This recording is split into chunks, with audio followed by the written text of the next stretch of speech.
तो हमने ब्रेक के पहले रिमूवेबल सिंगुलर पॉइंट और नॉन एसेंशियल सिंगुलर पॉइंट के बारे में डिस्कस किया था। तो third category of isolated singular point that is essential singular point. तो रिमूवेबल सिंगुलर पॉइंट में क्या था, कोई भी नेगेटिव पावर्स नहीं होते हैं लॉरेंट सीरीज में।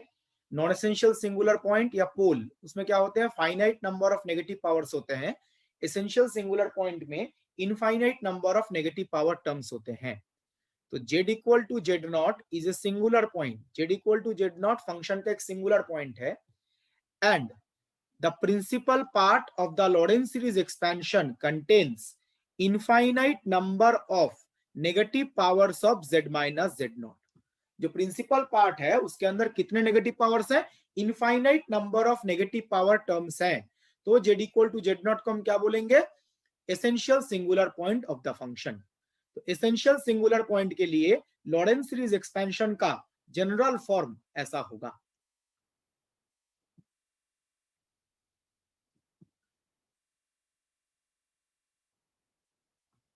ठीक है, तो लॉरेंट सीरीज एक्सपेंशन में अगर इनफाइनाइट नंबर ऑफ टर्म्स है तो उसको हम क्या बोलते हैं, एसेंशियल सिंगुलर पॉइंट। जैसे आप देख सकते हैं this is the principal part और यहाँ पे जो समेशन n है, n के ऊपर है वो 1 टू इन्फिनिटी है, मतलब इसके अंदर इनफाइनाइट नंबर ऑफ टर्म्स होंगे। जैसे नॉन एसेंशियल में क्या हो रहा था, फाइनाइट नंबर ऑफ टर्म्स हो रहे थे, इस केस में इनफाइनाइट नंबर ऑफ टर्म्स है।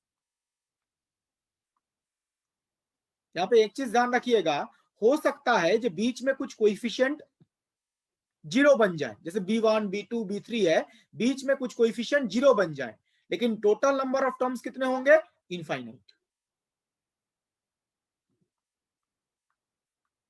तो कभी कभी क्या होता है ना, जो इवन वाले जीरो बन गए या ऑड वाले जीरो बन गए, b1 b3 b5 जीरो बन गया या b2 b4 b5 जीरो बन गया, तो ऐसा हो सकता है जो बीच में कुछ टर्म्स मिसिंग हो, मतलब कुछ कोएफिशिएंट जीरो बन जाए, लेकिन टोटल नंबर ऑफ टर्म्स जो है वो इनफाइनाइट आएगा।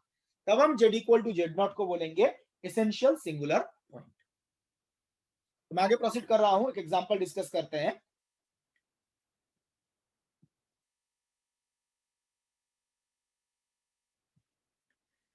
तो ये एक एग्जांपल है, इसमें एसेंशियल सिंगुलर पॉइंट आएगा।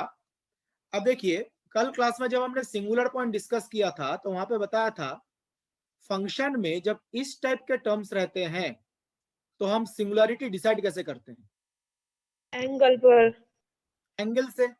एंगल कहां पे डिफाइंड नहीं है, जब ऐसे एक्सपोनेंशियल साइन कोसाइन ऐसे टर्म्स रहते हैं, बिल्कुल जीरो पे। हम देखते हैं एंगल कहां पे डिफाइंड नहीं है, तो इस केस में जो कंडीशन ऑफ सिंगुलरिटी है वो होगा एंगल कहां पे डिफाइंड नहीं है। एंगल जहां पे डिफाइंड नहीं होगा, जो इस केस में z इक्वल टू जीरो आएगा, वहां पे फंक्शन एनालिटिक नहीं होगा। तो कंडीशन ऑफ सिंगुलरिटी इस केस में है एंगल, ये जब नॉट डिफाइंड है। ठीक है, ये नॉट डिफाइंड कब होगा, जब जेड स्क्वायर जीरो आएगा। जेड स्क्वायर जीरो आने का मतलब जेड होगा जीरो, एक ही डिस्टिंक्ट पॉइंट है।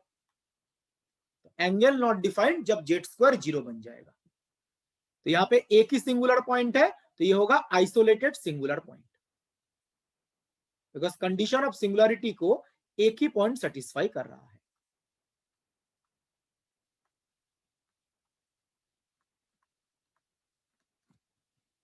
ठीक है, z equal to zero is isolated singular point.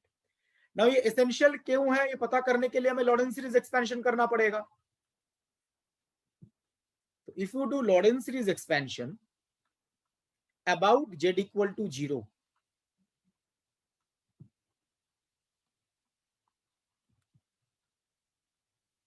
Laurent series expansion about z equal to zero, तो देखिए फंक्शन हमारे पास है z minus two into exponential minus one by z square. तो अगर आप z इक्वल टू जीरो के about expansion करते हैं तो किसके पावर्स आएंगे, z। तो यहाँ पे क्या हम डायरेक्ट स्टैंडर्ड एक्सपेंशन यूज कर सकते हैं, यस सर, कर सकते हैं। ठीक है, तो यहाँ पे आप देखो z माइनस टू और एक्सपोनेंशियल का स्टैंडर्ड एक्सपेंशन यूज करेंगे तो 1 minus x plus x square by 2 factorial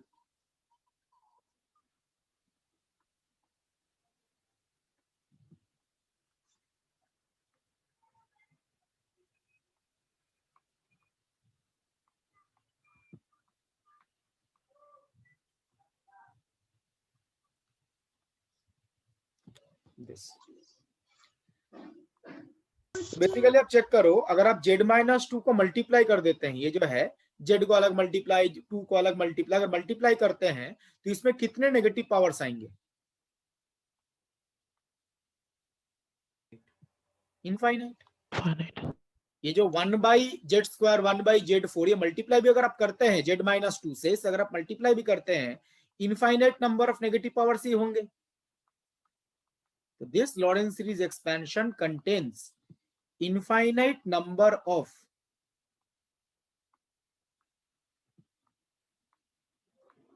negative power terms।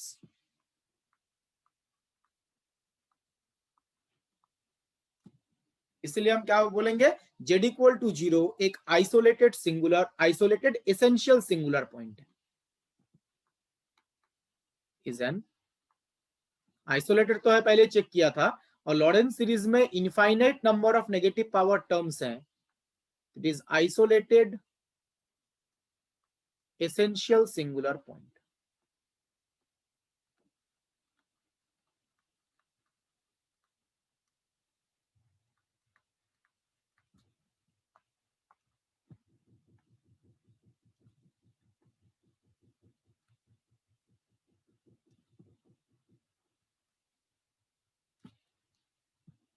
Because Lorentz series expansion contains infinite number of negative power terms. Okay. Now, इस तरीके से हमने चेक तो कर लिया। अब ब्रेक के पहले किसी ने क्वेश्चन भी किया था, जो कॉन्टिन्यूटी वाला क्वेश्चन था, ये जब एसेंशियल सिंगुलरिटी होता है ना, तो इस केस में जो लिमिटिंग वैल्यू का कैलकुलेशन है, ये थोड़ा सा ट्रिकी होता है, स्ट्रेट फॉरवर्ड नहीं होता।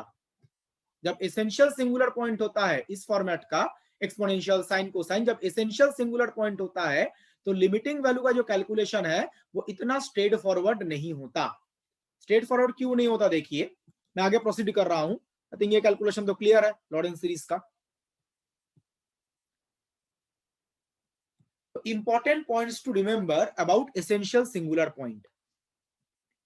z equal to z not, z equal to z not, इस पॉइंट पे it is essential singular point. ठीक है, तो क्या होगा, at z equal to z not function is not defined. तो किसी ने पूछा था z इक्वल टू 0 पे क्या होगा, अगर एसेंशियल सिंगुलर पॉइंट है तो फंक्शन उस पॉइंट पे डिफाइंड ही नहीं होगा। अगर एंगल ही डिफाइंड नहीं है तो उसका एक्सपोनेंशियल आप कैसे डिफाइन करेंगे? ऐसा मत सोचिए z इक्वल टू 0 है तो ये तो माइनस इंफिनिटी आ गया। कोई लग सकता है, तो ये मोस्ट कॉमन मिस्टेक है जो स्टूडेंट परफॉर्म करते हैं। एक्सपोनेंशियल दिस वन, ये है। अब z के बदले 0 रिप्लेस करेंगे तो e to the power minus infinity आएगा। e to the power minus infinity तो 0 होता है, वो तब होता है जब x रियल वेरिएबल है, यहां पे z कॉम्प्लेक्स वेरिएबल है। It is not defined. Angle he defined नहीं है तो उसका एक्सपोनेंशियल आप कैसे डिफाइन करेंगे? यहां पे z कॉम्प्लेक्स वेरिएबल है, रियल वेरिएबल नहीं है, इट इज कॉम्प्लेक्स वेरिएबल। ठीक है, तो z इक्वल टू 0 पे fz 0 है, वो तब होता है जब z x आपका रियल वेरिएबल होता है। यहाँ पे z कॉम्प्लेक्स वेरिएबल है। साइन z और साइन x का नेचर सेम नहीं होता। साइन x जो है वो -1 से +1 के बीच में होता है, और साइन z जो है वो माइनस इंफिनिटी से प्लस इंफिनिटी के बीच में होता है। अगर यहाँ पे z ना हो के x होता रियल वेरिएबल, तब x इक्वल टू 0 पे उसका वैल्यू 0 आता। बट यहाँ पे ये z रियल वेरिएबल नहीं है, कॉम्प्लेक्स वेरिएबल है। तो एसेंशियल सिंगुलर पॉइंट पे फंक्शन नॉट डिफाइंड है, बिकॉज एंगल नॉट डिफाइंड है, तो उसका एक्सपोनेंशियल भी नॉट डिफाइंड है। And second and the most important point, देखिए लिमिट डज नॉट एग्जिस्ट। ये जो लिमिट वाला पार्ट है ना, यही रिमूवेबल, एसेंशियल और नॉन एसेंशियल में डिफरेंस पता कर, मतलब उससे आपको पता चलेगा। जो रिमूवेबल सिंगुलर पॉइंट है, रिमूवेबल सिंगुलर पॉइंट में भी एक्चुअल वैल्यू नॉट डिफाइंड था, नॉन एसेंशियल सिंगुलर पॉइंट में भी एक्चुअल वैल्यू नॉट डिफाइंड था, और एसेंशियल सिंगुलर पॉइंट में भी एक्चुअल वैल्यू नॉट डिफाइंड है।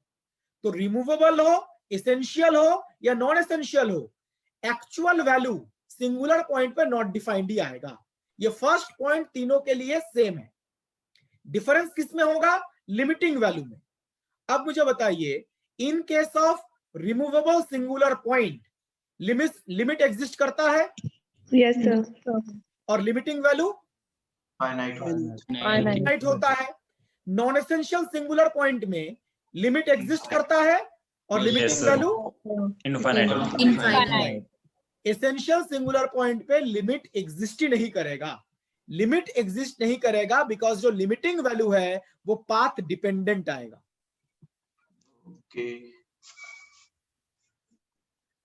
तो रिमूवेबल, एसेंशियल और नॉन एसेंशियल में डिफरेंस एक तो हमें लॉरेंस सीरीज से पता चलता है, दूसरा आप इस लिमिटिंग वैल्यू से भी पता लगा सकते हैं। रिमूवेबल सिंगुलर पॉइंट में लिमिटिंग वैल्यू फाइनाइट होता है, नॉन एसेंशियल सिंगुलर पॉइंट में लिमिटिंग वैल्यू इनफाइनाइट होता है, एसेंशियल सिंगुलर पॉइंट में लिमिट एग्जिस्ट ही नहीं करता because limiting value path dependent हो जाता है। कैसे? एग्जांपल से एक्सप्लेन करते हैं।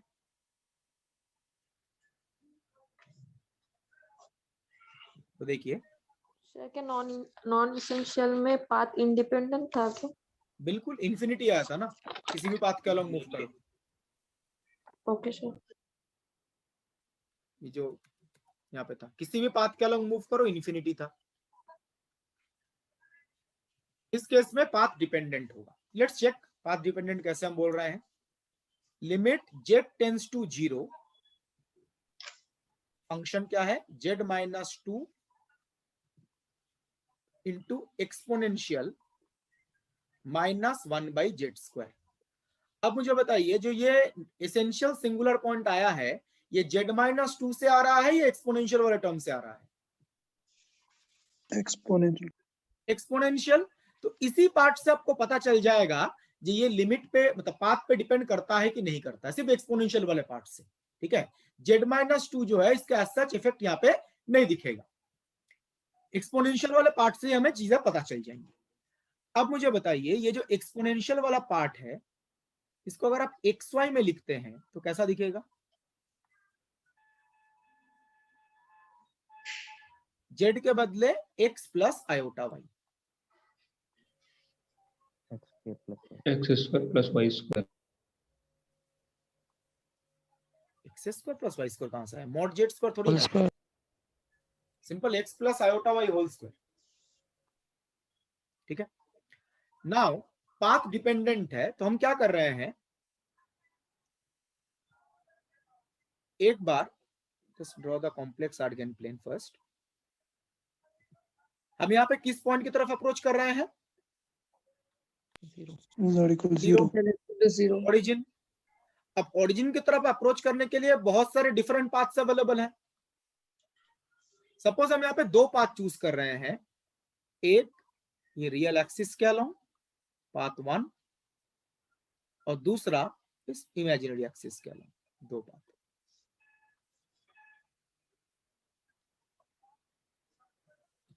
अब बाकियों में भी चेक कर सकते हैं, बट इन दोनों से ही हमें जो रिजल्ट चाहिए वो मिल जाएगा। ठीक है, एक रियल एक्सिस के अलोंग मूव किया पाथ 1 और दूसरा इमेजिनरी एक्सिस के अलोंग पाथ 2। ठीक है, अब मुझे बताइए, जो पाथ 1 है, पाथ 1 में मतलब रियल एक्सिस के अलोंग कौन सा क्वांटिटी जीरो होता है? वाई रियल एक्सिस है। और जेड के बदले क्या लिख सकते हैं? एक्स। और जो पाथ 2 है वो इमेजिनरी एक्सिस के अलोंग है, उसमें एक्स कितना होगा? जीरो। और जेड के बदले क्या लिख सकते हैं? Iota z. Iota y. Iota 1। Clear? तो हम क्या करेंगे, इन दोनों पाथ के अलोंग अलग अलग इसका कैलकुलेशन करेंगे, ये टर्म जो है। अब मुझे बताइए ये पार्ट कितना बन जाएगा, किसी भी पाथ को अलग अप्रोच करो, इसका वैल्यू कितना होगा? -2. ये तो -2 ही आएगा, finite value. z tends to 0 पे इसका वैल्यू कितना होगा? -2।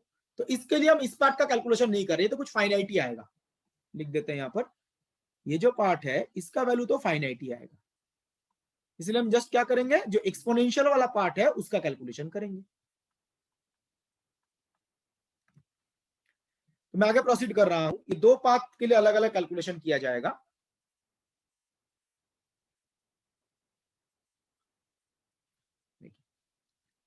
पाथ 1, पाथ 1 में y 0 है और z के बदले x लिख सकते हैं। तो जो फंक्शन हमारे पास था, जो लिमिटिंग वैल्यू हम कैलकुलेट कर रहे थे, limit z tends to 0 exponential -1 upon z²।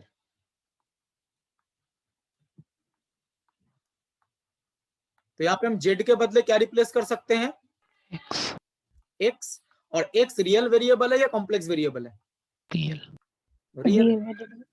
तो ये आ जाएगा e⁻⁻1 अपॉन x²।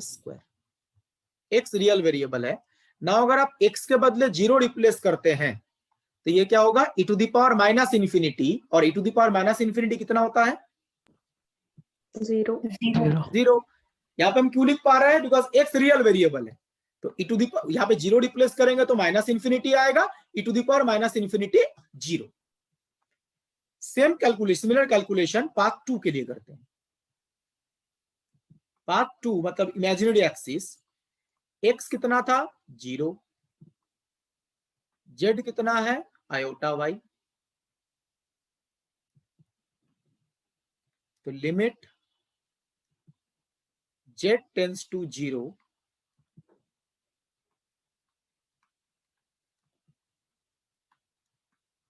ये हमारे पास फंक्शन था। z-2 को मैंने लिख रहा हूं, उसका वैल्यू तो फाइनाइट ही आएगा। अब देखिए z के बदले यहां पे क्या रिप्लेस करेंगे? i/y। तो क्या आ जाएगा? i/y क्या आ जाएगा? -1/y²। प्लस आ जाएगा, माइनस माइनस प्लस, i², -1 है ना, माइनस माइनस प्लस आ जाएगा। और z टेंड्स टू 0 के बदले क्या होगा? y tends to 0। ठीक है, अब बताइए वैल्यू कितना आएगा? Infinity. इन्फिनिटी। तो e⁻+∞ क्या होता है? इन्फिनिटी। तो जब आप पाथ 1 के अलोंग मूव कर रहे हैं, पाथ 1 मतलब अलोंग रियल एक्सिस, जब आप रियल एक्सिस के अलोंग मूव कर रहे हैं तब लिमिटिंग वैल्यू कितना आ रहा है? 0।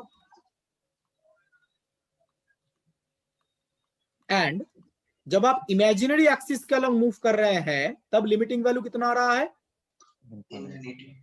Infinity, infinite value. तो बताइए ये लिमिटिंग वैल्यू पाथ डिपेंडेंट है या पाथ इंडिपेंडेंट है? Independent. डिपेंडेंट। डिपेंडेंट हुआ ना। रियल एक्सिस का अलोंग मूव कर रहे हैं तो 0 आया, इमेजिनरी का अलोंग मूव कर रहे हैं तो इन्फिनिटी आया। तो अलग अलग पाथ के अलोंग अलग अलग रिजल्ट है। तो लिमिटिंग वैल्यू पाथ डिपेंडेंट है, तो क्या लिमिट एग्जिस्ट करेगा? No, sir.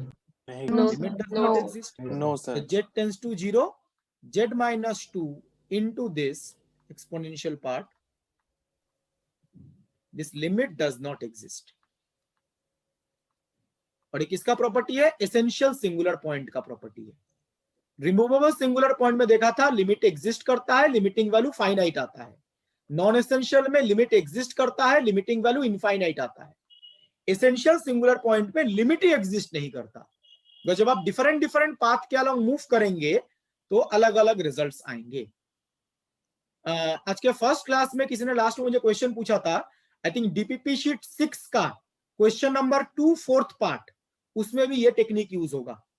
DPP sheet 6 question number 2 fourth part, उसमें पूछा गया है फंक्शन कॉन्टिन्यूअस है या डिसकॉन्टिन्यूअस है। DPP sheet 6 question number 2 fourth part, उसमें पूछा गया है फंक्शन ये गिवन है, e to the power minus 1 by z square, और पूछा गया था वो z इक्वल टू 0 पे कॉन्टिन्यूअस है या discontinuous.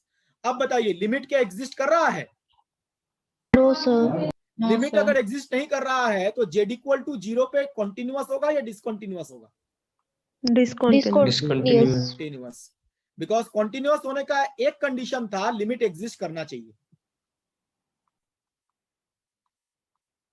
The function will be discontinuous at z equal to 0. Question number 2 का जो फोर्थ पार्ट है उसमें भी यही चेक करने को बोला गया था, कॉन्टिन्यूअस है या डिसकॉन्टिन्यूअस है। तो ये जो एसेंशियल सिंगुलर पॉइंट है ना, ये एक इंपॉर्टेंट प्रॉपर्टी है। एसेंशियल सिंगुलर पॉइंट पे लिमिट एग्जिस्ट नहीं करता, बाकियों में तो एग्जिस्ट करता है, रिमूवेबल और नॉन एसेंशियल में। इस स्टेप में कोई डाउट है तो प्लीज आस्क। ये पार्ट 2 वाला थोड़ा और एक बार डिस्कस कर दीजिए, मेरा वो नेट थोड़ा प्रॉब्लम हो गया था। पार्ट 2 मतलब इमेजिनरी एक्सिस, इमेजिनरी एक्सिस के अलोंग x 0 होता है। x अगर 0 है, रियल पार्ट तो 0 होता है ना इमेजिनरी एक्सिस के अलोंग, हाँ सर। तो x अगर 0 है तो z को आप क्या लिख सकते हो? Iota y। z होता है x plus iota y, x 0 है तो z होगा आयोटा y। तो यहाँ पे जस्ट आप z के बदले आयोटा y रिप्लेस कर दो। z के बदले अगर आप आयोटा y रिप्लेस करोगे तो यहाँ पे आयोटा स्क्वायर y स्क्वायर आएगा। आयोटा स्क्वायर कितना होता है? -1, माइनस माइनस क्या हो जाएगा? प्लस। तो e to the power 1 by y square and y tending to 0। तो y जब 0 है तो 1 बाई 0 कितना होगा? इंफिनिटी। और e to the power infinity क्या होता है? इंफिनिटी। तो रियल एक्सिस के अलोंग मूव कर रहे हैं तो 0 आ रहा है, इमेजिनरी एक्सिस के अलोंग मूव कर रहे हैं तो इनफाइनाइट आ रहा है। तो अलग अलग पाथ के अलोंग अलग अलग रिजल्ट, इसीलिए हमने बोला लिमिटिंग वैल्यू पाथ डिपेंडेंट है, मतलब अलग अलग पाथ के अलोंग अलग अलग रिजल्ट है। That's why limit does not exist.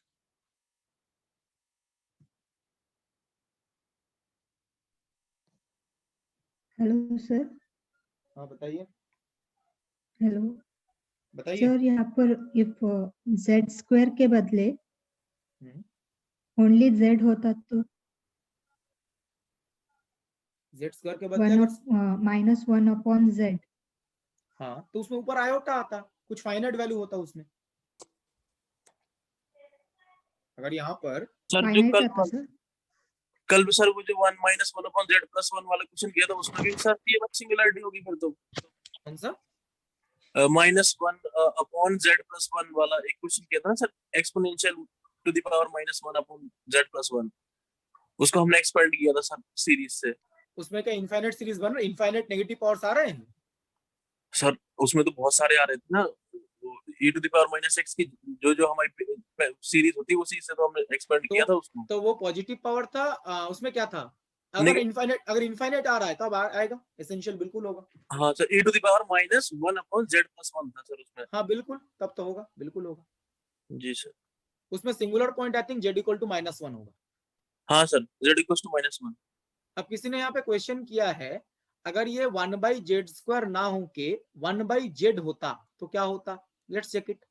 इसमें भी ये एसेंशियल सिंगुलर पॉइंट ही है, बिकॉज इसका अगर आप एक्सपेंशन करते हैं तो infinite number of negative powers आएंगे। तो यहां पर भी z इक्वल टू 0 एक आइसोलेटेड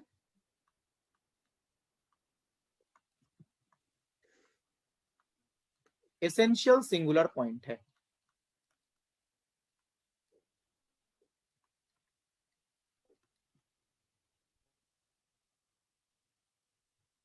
ठीक है, आइसोलेटेड एसेंशियल सिंगुलर पॉइंट। तो यहां पे देखिए, इस केस में अगर आप पाथ 1 मतलब रियल एक्सिस, तो x इक्वल टू 0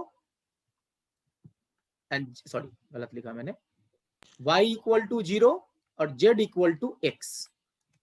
तो रियल एक्सिस के अगर आप मूव करते हैं तो limiting value e to the power और एक्सपोनेंशियल -1 बाई जेड। तो यहाँ पे z के बदले आप x रिप्लेस कर सकते हो, तो limit x tends to 0 exponential -1 by x कितना होगा वैल्यू? 0. 0. नाउ अगर हम इमेजिनरी एक्सिस के अलोंग मूव करते हैं, इमेजिनरी एक्सिस के अलोंग x 0 होता है और z बन जाएगा आयोटा y, z बन जाएगा आयोटा y. ओके, तो यहां पर अगर आप कैलकुलेट करते हैं limit z tends to 0 exponential minus 1 upon z,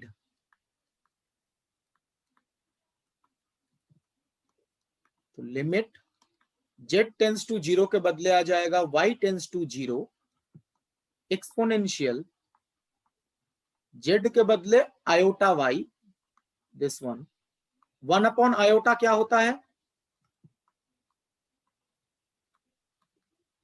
minus iota. Minus iota, तो माइनस माइनस प्लस आ जाएगा, तो इसको आप लिख सकते हैं exponential iota by iota into 1 upon y. 1 upon iota is minus iota. अब बताइए इसको क्या जीरो या इनफाइनाइट होना जरूरी है? यहाँ पे एक्सपोनेंशियल आयोटा आने का मतलब इसके अंदर क्या प्रेजेंट है? कॉम्प्लेक्स साइन और कोसाइन. इसको आप क्या लिख सकते हो? cos 1 upon y plus iota sine 1 upon y. तो इसका वैल्यू क्या जीरो होना जरूरी है? इसका वैल्यू जीरो होना जरूरी थोड़ी ना. हम ये बस बोल सकते हैं इसका वैल्यू कुछ फाइनाइट आएगा. जीरो भी हो सकता है बट जीरो होना जरूरी नहीं है, बिकॉज इसके अंदर क्या प्रेजेंट है? इसके अंदर साइन कोसाइन प्रेजेंट है. साइन कोसाइन का वैल्यू किस रेंज में होता है? -1 to +1. हम ये बोल सकते हैं इस फंक्शन का जो वैल्यू होगा वो -1 से प्लस कुछ फाइनाइट आएगा, बट जीरो ही आएगा इसका कोई गारंटी थोड़ी ना है. जीरो आ भी सकता है, नहीं भी आ सकता है. तो जब आप रियल एक्सिस के अलग मूव कर रहे हैं तो जीरो आ रहा है, और जब इमेजिनरी के अलग मूव कर रहे हैं सम फाइनाइट वैल्यू. अब ये फाइनाइट वैल्यू जीरो हो भी सकता है, नहीं भी हो सकता है. तो ये रिजल्ट पाथ डिपेंडेंट है या पाथ इंडिपेंडेंट है? Path dependent. बस एक में जीरो है, फिक्स्ड है, जीरो आएगा. दूसरे में फाइनाइट है. फाइनाइट का मतलब वो जीरो हो भी सकता है, नहीं भी हो सकता है. तो इसमें भी लिमिट एग्जिस्ट नहीं करेगा, और यहाँ पर भी ये एसेंशियल सिंगुलर पॉइंट ही है. सर एक cos 1/y और sin 1/y को एक्सपेंड करके भी हम y को 0 रख के इसको जो है चेक कर सकते हैं. आप कैसे भी चेक कर सकते हैं. y रियल वेरिएबल है तो cos ऑफ 1/y जो है उसका वैल्यू फाइनाइट ही आएगा, कोई भी वैल्यू रिप्लेस करो. बस y रियल वेरिएबल है तो 1 अपॉन y भी रियल ही होगा, रियल वेरिएबल.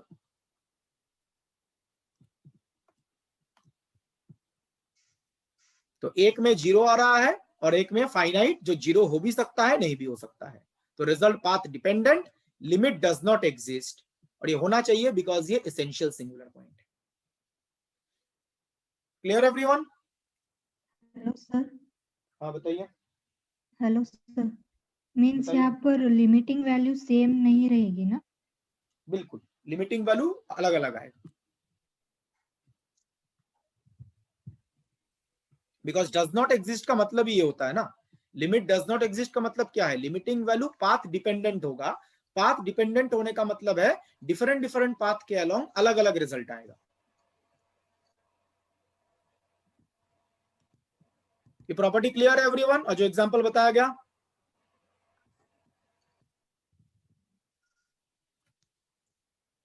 तो ये एसेंशियल सिंगुलर पॉइंट का एक इंपॉर्टेंट प्रॉपर्टी है जो रिमूवेबल या नॉन एसेंशियल में नहीं होता. रिमूवेबल में लिमिटिंग वैल्यू फाइनाइट आता है, नॉन एसेंशियल में लिमिटिंग वैल्यू इनफाइनाइट आता है. एसेंशियल सिंगुलर पॉइंट में लिमिट एग्जिस्ट ही नहीं करता. तो जो आइसोलेटेड सिंगुलर पॉइंट है, आइसोलेटेड सिंगुलर पॉइंट को हम इन तीन कैटेगरीज में डिवाइड कर सकते हैं: removable, non essential and essential singular point. और नॉन एसेंशियल सिंगुलर पॉइंट को पोल भी बोला जाता है. तो हमने तीनों के बारे में पढ़ा, तीनों के डिफरेंट डिफरेंट प्रॉपर्टीज के बारे में पढ़ा. अब एग्जामिनेशन में जो क्वेश्चंस आते हैं उसमें बेसिकली आपको ये आइडेंटिफाई करना जरूरी होता है जो गिवन फंक्शन के लिए सिंगुलरिटी किस नेचर का होगा. गिवन फंक्शन के लिए सिंगुलरिटी किस नेचर का होगा ये आइडेंटिफाई करना जरूरी है। तो नेक्स्ट हम डिस्कस करेंगे जो एग्जामिनेशन में आप जल्दी से मतलब फंक्शन देख के आप जल्दी से ये सिंगुलरिटी का नेचर कैसे पता कर सकते हैं, ठीक है, कैसे पता कर सकते हैं। बिकॉज देखिए एवरी एग्जामिनेशन में एवरी फंक्शन के लिए लॉरेंस सीरीज एक्सपेंशन कैलकुलेट करना या लिमिटिंग वैल्यू चेक करना पॉसिबल नहीं भी हो सकता है। ये एक लेंथी प्रोसीड्योर है। लॉरेंस सीरीज एक्सपेंशन कैलकुलेट करो, लिमिटिंग वैल्यू कैलकुलेट करो, ये एक लेंथी प्रोसेस है, ठीक है। तो सारे क्वेश्चन में आपको लॉरेंस सीरीज एक्सपेंशन कैलकुलेट करो, लिमिटिंग वैल्यू कैलकुलेट करो, ये टाइम कंज्यूमिंग है। तो एग्जाम में आप टाइम कैसे बचाएंगे, ठीक है, और सिंगुलर पॉइंट्स का जो नेचर है, सिंगुलर पॉइंट का जो नेचर है वो आइडेंटिफाई कैसे करेंगे।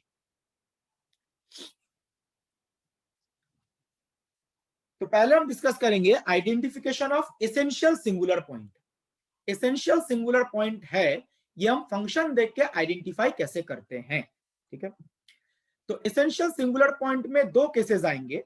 केस 1 क्या लिखा गया है, if the complex function f of z contains any one of the following terms in the numerator of the function.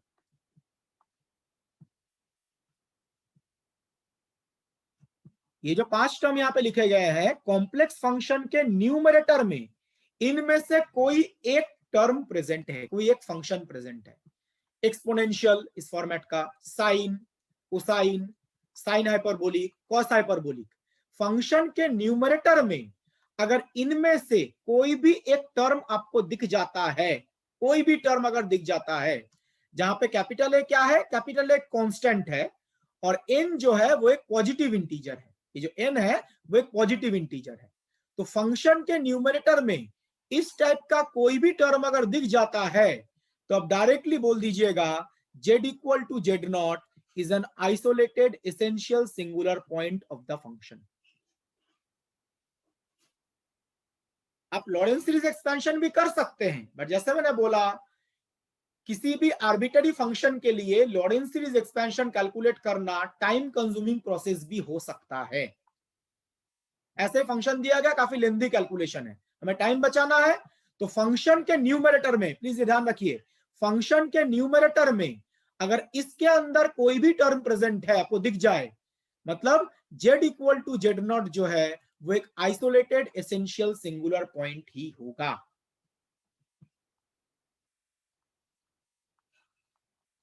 अभी हमने कुछ देर पहले एसेंशियल सिंगुलर पॉइंट के बारे में पढ़ा था, उसी रिलेटेड एग्जांपल देखिए। सपोज आपको बोला गया z+3 into cos hyperbolic 1/z-1। अब देखिए ये जो फंक्शन है इसके अंदर ये कॉस हाइपरबोलिक टर्म प्रेजेंट है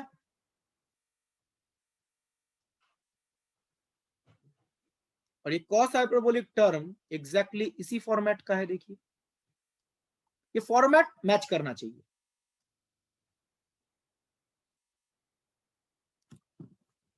कैपिटल ए का वैल्यू कितना है, कंपेयर करेंगे तो कैपिटल ए कितना है 1, z0 कितना है 1 और n कितना है 1। तो यहाँ पे हम क्या बोलेंगे, इसमें सिंगुलर पॉइंट कौन सा है, z equal to 1 is an isolated essential singular point। Laurent's series expansion calculate करने का कोई जरूरत नहीं है, ऐसा टर्म आपको दिख जाए तो आइसोलेटेड एसेंशियल सिंगुलर पॉइंट बोल दीजिएगा, इससे टाइम बच जाएगा। बट अगर आपको लॉरेंस सीरीज एक्सपेंशन ही क्वेश्चन में पूछा गया है जिसका लॉरेंस सीरीज एक्सपेंशन ही कैलकुलेट करो, तब तो लॉरेंस सीरीज एक्सपेंशन कैलकुलेट करना पड़ेगा।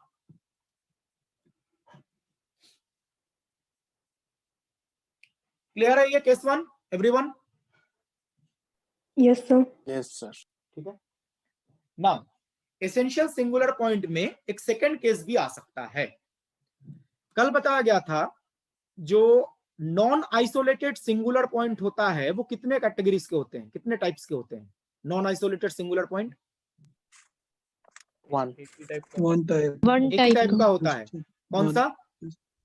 एसेंशियल। तो non essential singular point always essential singular point ही होगा। तो यही केस 2 है।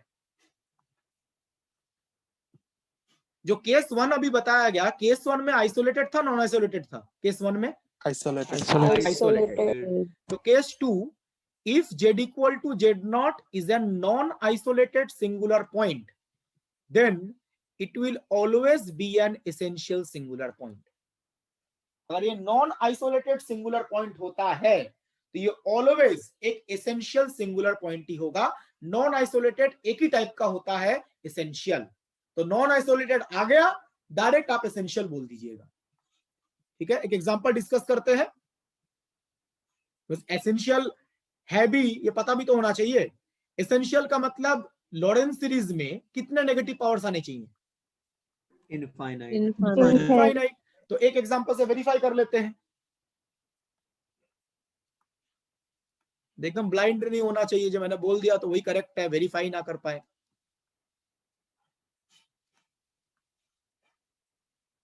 तो सपोज फंक्शन है cot 1/z। इसी टाइप का एग्जांपल कल भी लिया गया था, cot π/z, मुझे जहां तक ध्यान है, इसी टाइप का नॉन आइसोलेटेड वाले पार्ट में। तो cot को आप लिख सकते हो cos अपॉन साइन, या cot के बदले tan भी हो सकता है, उसमें भी नॉन आइसोलेटेड आएगा। अब इसमें सिंगुलर पॉइंट क्या आ रहा है? Please calculate singular point.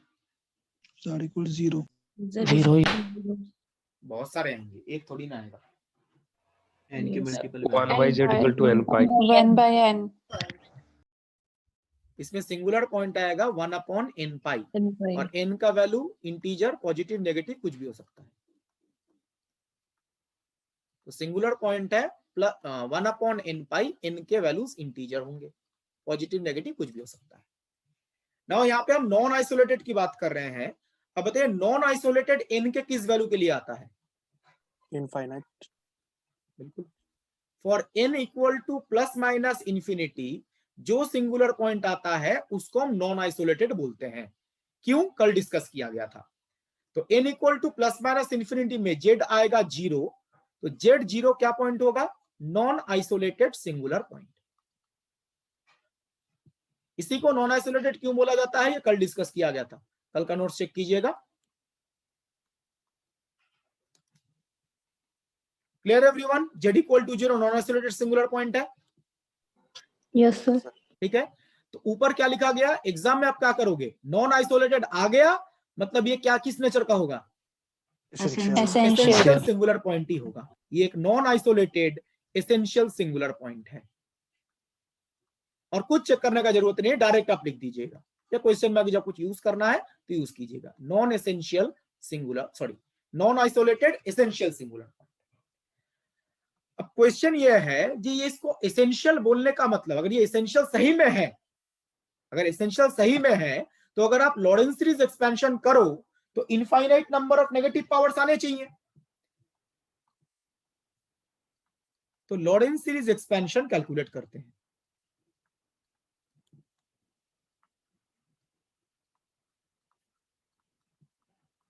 Lawrence series expansion about z equal to 0। ठीक है, तो फंक्शन हमारे पास है cos 1/z upon sin 1/z,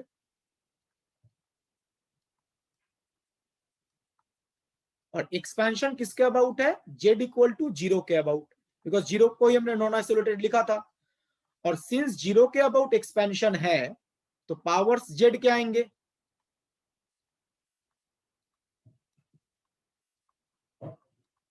तो क्या हम यहाँ पे डायरेक्ट स्टैंडर्ड एक्सपेंशन लिख सकते हैं? Yes sir. तो cos 1/z इसका expansion 1 minus x square by 2 factorial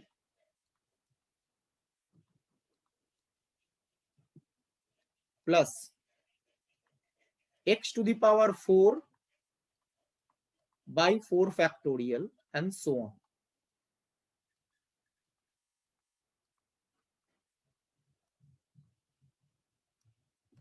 और जो sin 1/z है इसका एक्सपेंशन x होगा 1/z minus x cube by 3 factorial plus x to the power 5 upon 5 factorial and so on.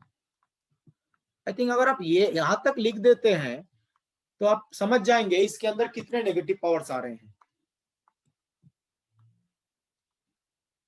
कितने नेगेटिव पावर्स आएंगे? Infinite. Infinite. और infinite negative powers आने का मतलब किस टाइप का सिंगुलर पॉइंट है? Essential. Essential। तो अगर नॉन आइसोलेटेड आ जाता है तो डायरेक्ट लिख दीजिएगा नॉन आइसोलेटेड है तो वो एसेंशियल सिंगुलर पॉइंट ही होगा।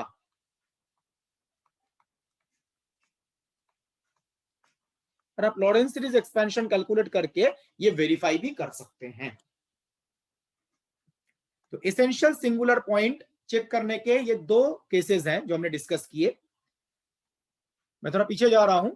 जो बताया गया फंक्शन के न्यूमरेटर में अगर इनमें से कोई भी एक टर्म आ गया तो हम बोलेंगे z equal to z not एक आइसोलेटेड एसेंशियल सिंगुलर पॉइंट है। न्यूमरेटर में इनमें से कोई भी एक या एक से ज्यादा, दो भी आ सकते हैं, एक या एक से ज्यादा अगर टर्म आ गया तो उसको हम बोलेंगे आइसोलेटेड एसेंशियल सिंगुलर पॉइंट। और सेकेंड केस बताया गया z equal to z not अगर नॉन आइसोलेटेड सिंगुलर पॉइंट है तो वो एसेंशियल नेचर का ही होगा। ऑलवेज नॉन आइसोलेटेड में एक ही टाइप आता है, एसेंशियल सिंगुलर पॉइंट। ये दोनों केसेस क्लियर है और एग्जांपल्स? Yes sir. ठीक है। ये जो पॉइंट बताया जा रहा है ना ये काफी इंपॉर्टेंट है। ऐसे बहुत सारे पॉइंट बताए जाएंगे। सिंगुलर पॉइंट का आइडेंटिफिकेशन काफी इंपॉर्टेंट है बिकॉज कॉम्प्लेक्स में क्वेश्चंस आते हैं इंटीग्रेशन वाले। इंटीग्रेशन सॉल्व कीजिए, रेसिड्यू कैलकुलेट कीजिए। इंटीग्रेशन सॉल्व करेंगे, रेसिड्यू कैलकुलेट करेंगे, बट उसके पहले इंपॉर्टेंट होता है सिंगुलर पॉइंट आइडेंटिफाई करना करेक्ट। अगर आपने सिंगुलर पॉइंट का नेचर गलत आइडेंटिफाई कर लिया तो आप रेसिड्यू कैलकुलेशन करने का भी गलत फॉर्मूला यूज करेंगे और रेसिड्यू अगर गलत आ गया तो कॉम्प्लेक्स इंटीग्रेशन का वैल्यू भी गलत ही आएगा। तो सिंगुलर पॉइंट का नेचर सही से आइडेंटिफाई करना ये इंपॉर्टेंट है।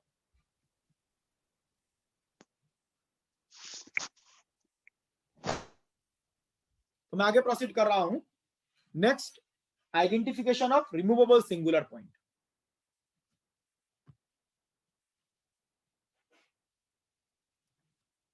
एसेंशियल में वो दो केसेस ही आएंगे जो बताए गए। Next, identification of removable singular point. Removable singular point identify करना ना कंपैरेटिवली इजी है। एक तो रिमूवेबल सिंगुलर पॉइंट है तो लॉरेंस सीरीज में कितने नेगेटिव पावर्स आते हैं? 0. कोई भी नेगेटिव Zero. पावर नहीं आता। जीरो नेगेटिव पावर, कोई भी नेगेटिव पावर नहीं आता। बट जैसे बताया गया लॉरेंस सीरीज कैलकुलेट करना मुश्किल हो भी सकता है। तो क्या चेक करेंगे देखिए, at z equal to z not singular point है। At z equal to z not function has 0/0 form. जो फंक्शन है उसका फॉर्मेट क्या है? 0/0। फंक्शन का जो फॉर्म है वो 0/0 आएगा। ये एक्चुअल वैल्यू है या लिमिटिंग वैल्यू है? Actual value. Actual value. तो एक्चुअल वैल्यू जब आप कैलकुलेट करेंगे तो 0/0 फॉर्म आएगा। और सेकंड क्राइटेरिया है जब आप लिमिटिंग वैल्यू कैलकुलेट करेंगे तो ये फाइनाइट आएगा। तो कुछ देर पहले भी बताया गया था। तो फंक्शन का एक्चुअल वैल्यू कैलकुलेट करेंगे तो 0/0 और लिमिटिंग वैल्यू कैलकुलेट करेंगे तो finite. Then z equal to z not is a removable singular point. Removable singular को आइडेंटिफाई करना कंपैरेटिवली इजी होता है। कैलकुलेशन अगर हम देखें कंपैरेटिवली इजी होता है। ठीक है, तो एक दो एग्जांपल डिस्कस करते हैं।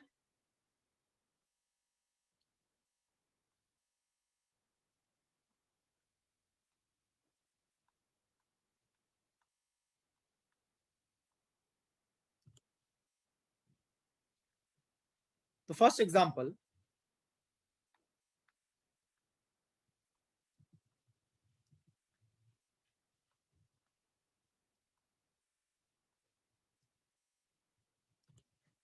सपोज ये function fz is 1 minus e to the power z upon z। अब मुझे बताइए इस फंक्शन का सिंगुलर पॉइंट क्या है? 0 0। तो z equal to 0 is the singular point. Division का फॉर्म में है, ये तो बता सकते हैं। ये दोनों चेक करते हैं। अगर आप फंक्शन का वैल्यू z इक्वल टू 0 पे कैलकुलेट करना चाहते हैं तो क्या फॉर्मेट बन रहा है? 0 by 0. 0 by 0। तो पहला जो कंडीशन बताया गया वो सेटिस्फाई कर रहा है, 0 by 0 फॉर्म आ गया। दूसरा कंडीशन है लिमिटिंग वैल्यू फाइनाइट आएगा। तो z टेंड्स टू 0 पे अगर आप लिमिटिंग वैल्यू कैलकुलेट करेंगे तो ये फाइनाइट आएगा, ऐसा बोला गया है। तो देखिए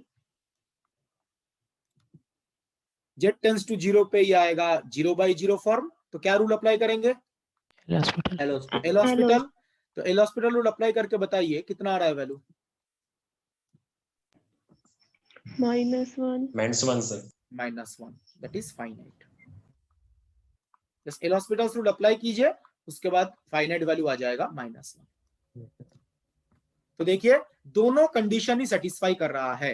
एक तो 0 by 0 फॉर्म है और दूसरा लिमिटिंग वैल्यू फाइनाइट आ रहा है। तो हम बोल सकते हैं it is an isolated, non isolated? Isolated. Isolated एक ही पॉइंट है, तो आइसोलेटेड रिमूवेबल सिंगुलर पॉइंट।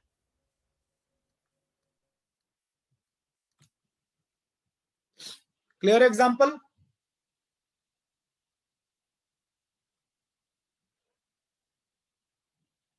तो मैं आगे प्रोसीड कर रहा हूं।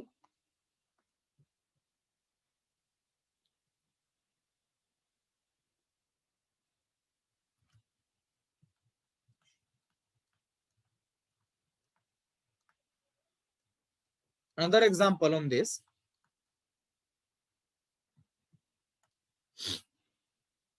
सपोज यहां पर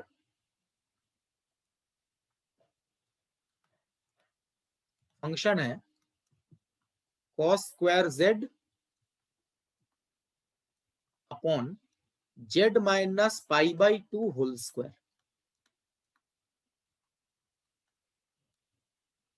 cos square z upon z minus pi by 2 whole square. तो पहले बताइए इस फंक्शन का सिंगुलर पॉइंट क्या है? Pi by 2. Pi by 2। एक ही सिंगुलर पॉइंट है तो आइसोलेटेड ही होगा। तो z equal to pi by 2 is a singular point. ठीक है। नाउ जो दो कंडीशंस बताए गए चेक करने के रिमूवल होने का, लेट्स चेक इट। अगर आप z equal to pi by 2 पे फंक्शन का एक्चुअल वैल्यू अगर आप कैलकुलेट करना चाहते हैं तो क्या आ रहा है? 0 by 0. 0 by 0। cos pi by 2 0 ही होता है, 0 by 0। अगर आप सेकंड कंडीशन चेक करें, लिमिटिंग वैल्यू फाइनाइट आना चाहिए, तब हम रिमूवेबल बोल सकते हैं। तो limit z tends to pi by 2 cos square z upon z minus pi by 2 whole square. तो z के बदले अगर आप पाई बाई 2 रिप्लेस करेंगे तो ये 0 by 0 फॉर्म आएगा। तो हम एल हॉस्पिटल्स रूल अप्लाई कर सकते हैं to calculate the limiting value. तो limit z tends to pi by 2, L hospital's rule, numerator का डेरिवेटिव cos स्क्वायर z, तो 2 cos z और cos z का derivative minus sine z।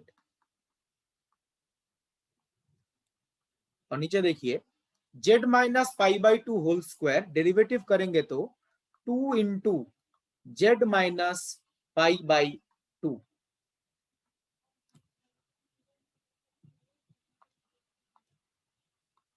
To ये तो फैक्टर कैंसिल कर गया, या रहने देते, ठीक है, कैंसिल कर गया।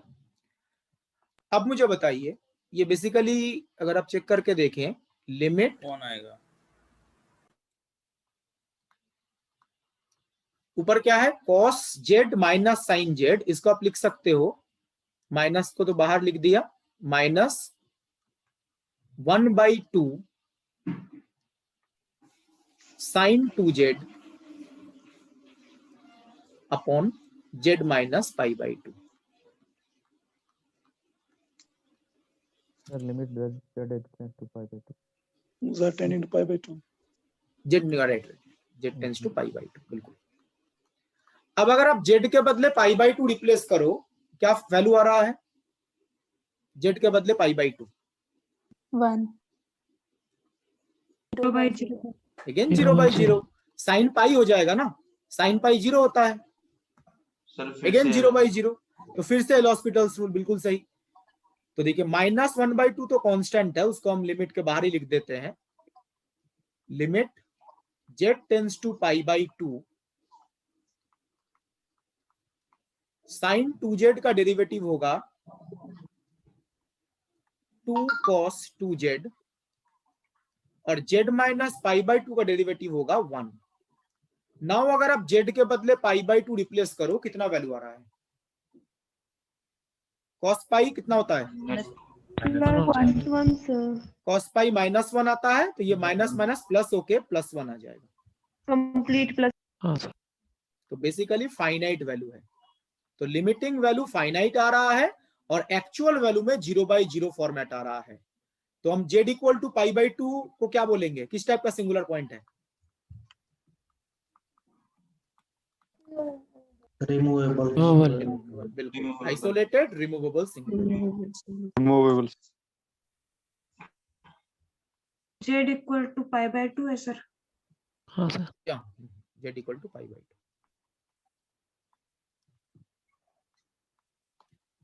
तो इस तरीके से हम रिमूवेबल सिंगुलर पॉइंट आइडेंटिफाई कर सकते हैं।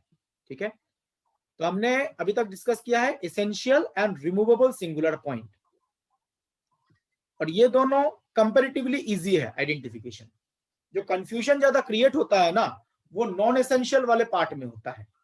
नॉन एसेंशियल जिसको पोल बोला गया था, उस पार्ट में थोड़ा कंफ्यूजन क्रिएट हो सकता है। तो यहां तक क्लियर है एवरीवन? Yes, sir. जी सर। तो नेक्स्ट हम डिस्कस करेंगे नॉन एसेंशियल सिंगुलर पॉइंट के जो आइडेंटिफिकेशन है उनके डिफरेंट केसेस।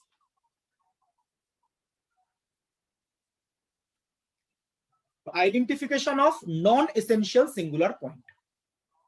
केस 1, सपोज जो कॉम्प्लेक्स फंक्शन है वो इस फॉर्मेट में है phi/g। डिवीजन का फॉर्म, किसी का माइक ऑन है प्लीज ऑफ कीजिए।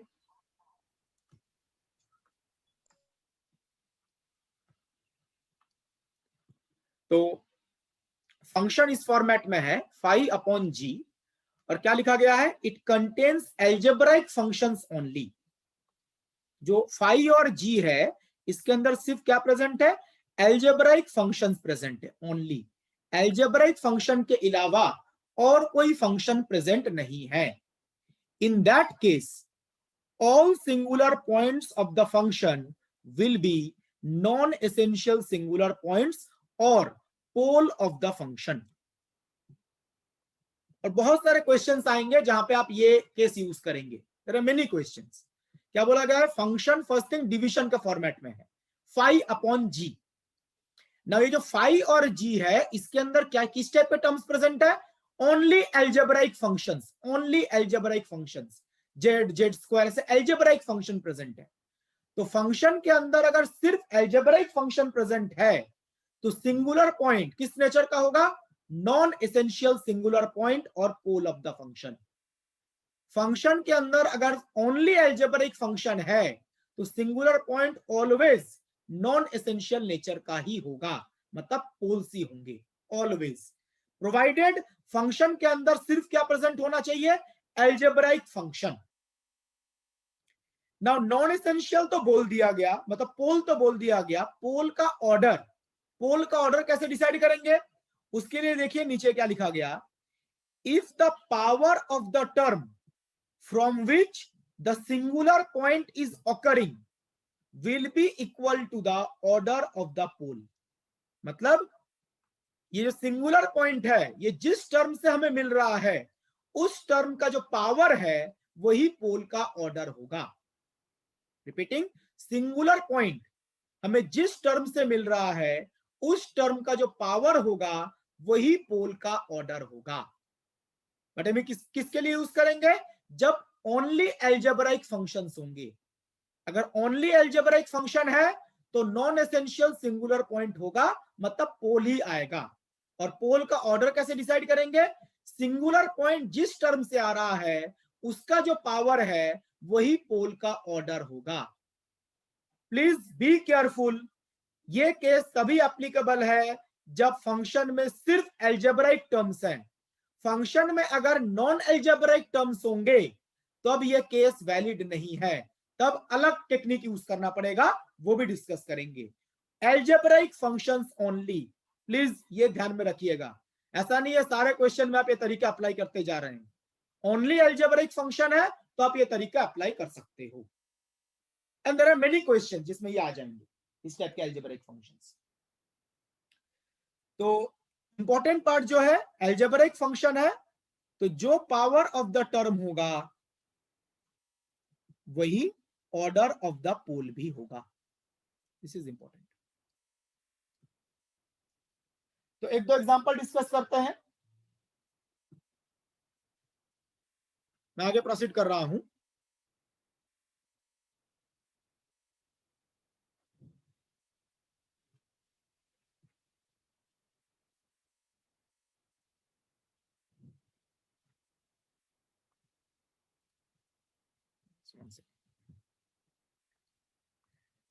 तो first example,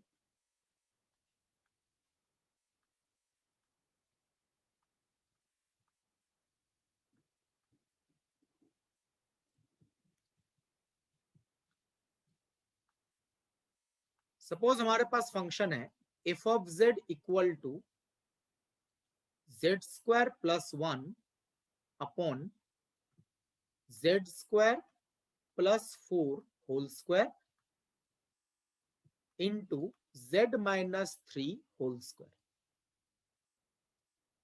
whole cube. Suppose ये एक फंक्शन है, इसके सिंगुलर पॉइंट्स और नेचर ऑफ सिंगुलरिटी पता करना है। अब मुझे बताइए इसके सिंगुलर पॉइंट्स क्या क्या आएंगे? 3n plus minus 2 3n plus minus 2 iota। 3n plus minus 2 iota। ठीक है, ये कैलकुलेशन तो हमने पहले भी डिस्कस किया है। कंडीशन ऑफ सिंगुलरिटी मतलब डिनोमिनेटर 0 होगा, वहां से आपको सिंगुलर पॉइंट मिल जाएगा। तो जैसे बताया गया ये तीनों ही क्या होंगे? Non essential singular point, because इस फंक्शन के अंदर एल्जेब्राइक फंक्शंस प्रेजेंट है, non algebraic? Algebraic। So this function contains algebraic functions only। तो जितने भी सिंगुलर पॉइंट्स आएंगे वो सारे नॉन एसेंशियल सिंगुलर पॉइंट या पोल होंगे। ये तो आप डायरेक्ट लिख सकते हैं।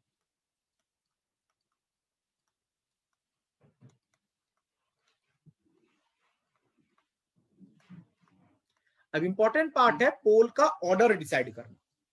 अब मुझे बताइए ये जो z इक्वल टू 3 है, ये काइंडली म्यूट यार, सर को डिस्टर्ब होता है।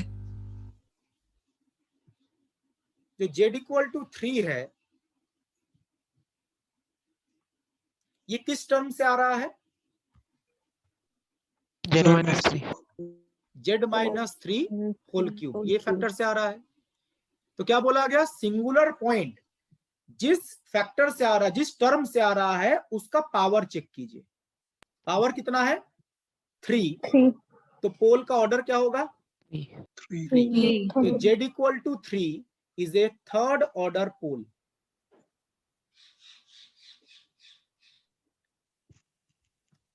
जिस टर्म से आएगा उसका जो पावर है, तो z माइनस 3 से आ रहा है, इसका पावर 3 है, तो ये थर्ड ऑर्डर पोल है। अगर हम बाकी दो सिंगुलर पॉइंट्स की बात करें, z equal to plus minus 2 iota, ये किस टर्म से आ रहा है?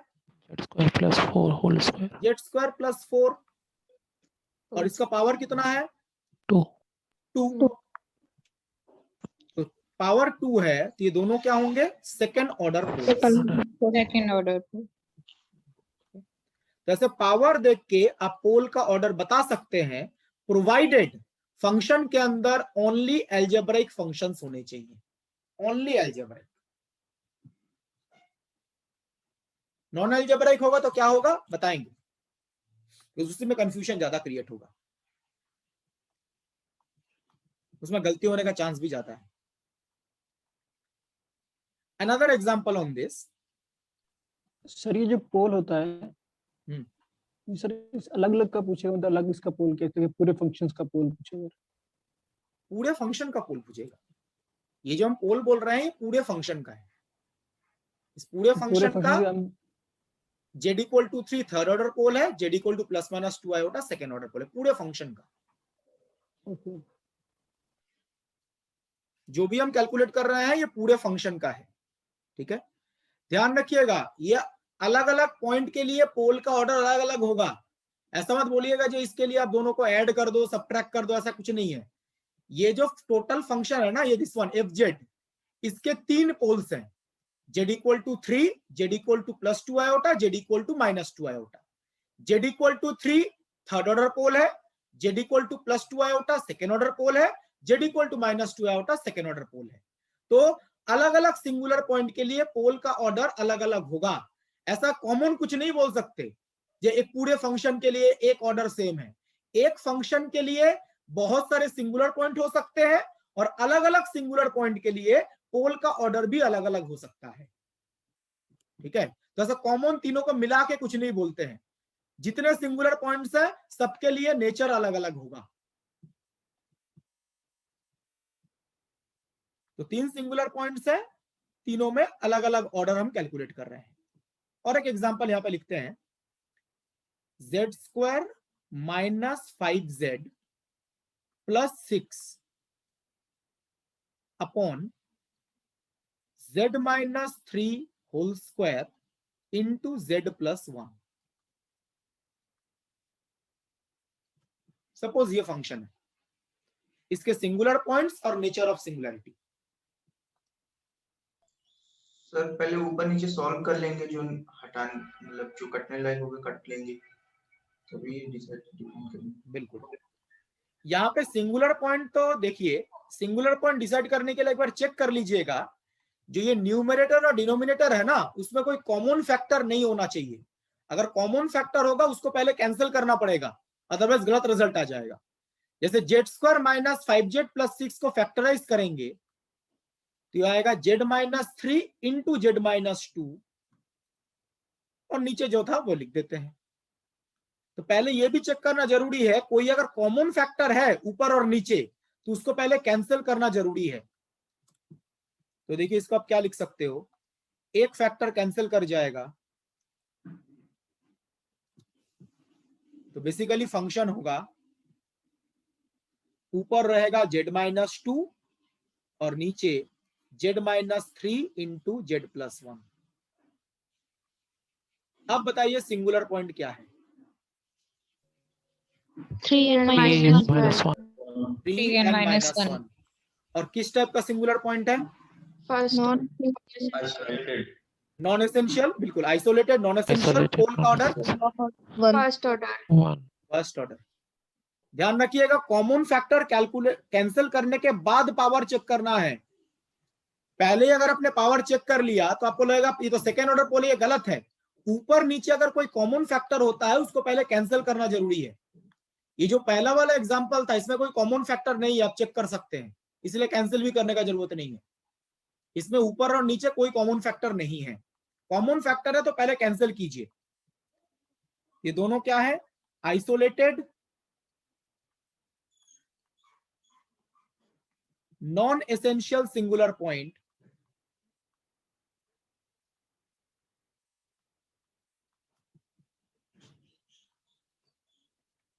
और फर्स्ट ऑर्डर पोल।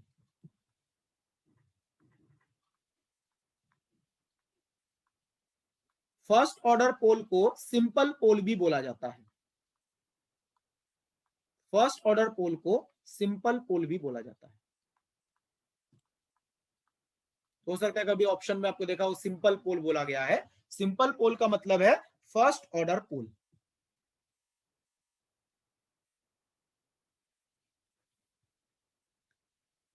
क्लियर है क्वेश्चन? पहले कॉमन फैक्टर कैंसिल करना है फिर डिसाइड करना है।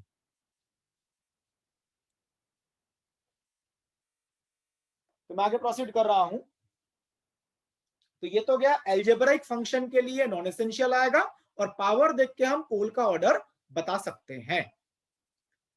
नाउ अगर एल्जेब्राइक फंक्शन ना होके नॉन एल्जेब्राइक फंक्शन होता है तो कैसे सॉल्व करेंगे, पोल का ऑर्डर या जो भी एसेंशियल नॉन एसेंशियल है वो डिसाइड कैसे करेंगे अगर नॉन एल्जेब्राइक है। तो नॉन एल्जेब्राइक वाला पार्ट डिस्कस करने के पहले एक इंपॉर्टेंट कॉन्सेप्ट है जीरोस ऑफ कॉम्प्लेक्स फंक्शन। एक कॉम्प्लेक्स फंक्शन के जीरोस कैलकुलेट कैसे किया जाता है और जीरोस का ऑर्डर कैसे कैलकुलेट किया जाता है। नॉन एल्जेब्राइक के लिए जब हम डिसाइड करेंगे तो ये जीरो वाला जो कॉन्सेप्ट है ये काफी यूजफुल है, ठीक है। इससे कंफ्यूजन क्रिएट नहीं होता, इससे इन एवरी क्वेश्चन आंसर जो मिलेगा वो 100% करेक्ट आंसर होगा। ये कोई ट्रिक नहीं है, ये प्रॉपर थ्योरेटिकल कैलकुलेशन है, तो 100% करेक्ट आंसर मिलेगा इससे। ये जो जीरो वाला कंसेप्ट है ये हम एल्जेब्राइक फंक्शन के लिए भी यूज कर सकते हैं, लेकिन जरूरी नहीं है। बिकॉज जरूरत क्यों नहीं है, बिकॉज एल्जेब्राइक फंक्शन में पावर देख के ही ऑर्डर बता सकते हैं। एल्जेब्राइक फंक्शन में पावर देख के ही ऑर्डर बता सकते हैं, तो अननेसेसरी जीरो कैलकुलेट करने का कोई मतलब नहीं है। अदरवाइज ये जीरो वाला जो कॉन्सेप्ट हम पढ़ेंगे ये एल्जेब्राइक नॉन एल्जेब्राइक दोनों फंक्शंस के लिए एप्लीकेबल है और दोनों में ही 100% करेक्ट आंसर देता है for all functions. It is not any mathematical trick, it is A theoretical calculation, proper theoretical calculation. तो देखिए जीरोस का मतलब क्या होता है। A point z equal to z0 is called zero of the complex function if z0 पे function का value अगर जीरो बन जाए। इसका मतलब फंक्शन जिस पॉइंट पे जीरो बन जाएगा उसी को हम सर क्या आवाज बोलेंगे? चली गई है। नहीं सर, नहीं आ तो सर, रही है। ठीक आ रही है सर सही है। सब ठीक है। तो फंक्शन जिस पॉइंट पे जीरो बनता है उसको हम बोलते हैं zeros of the function. Function का वैल्यू जीरो बनना चाहिए। जैसे एक दो एग्जांपल देखते हैं। सपोज फंक्शन हमारे पास ये है z-1 whole square into z+3। ये फंक्शन किस किस पॉइंट पे जीरो बनेगा? 1 and -3। 1 and -3। ये तो फंक्शन देखिए पता चल रहा है। जी सर। z इक्वल टू 1 पे जीरो बनेगा और z इक्वल टू -3 पे जीरो बनेगा। तो इस फंक्शन के दो जीरोस हैं 1 and -3। Another example, suppose function है sin πz/2। इस फंक्शन के जीरोस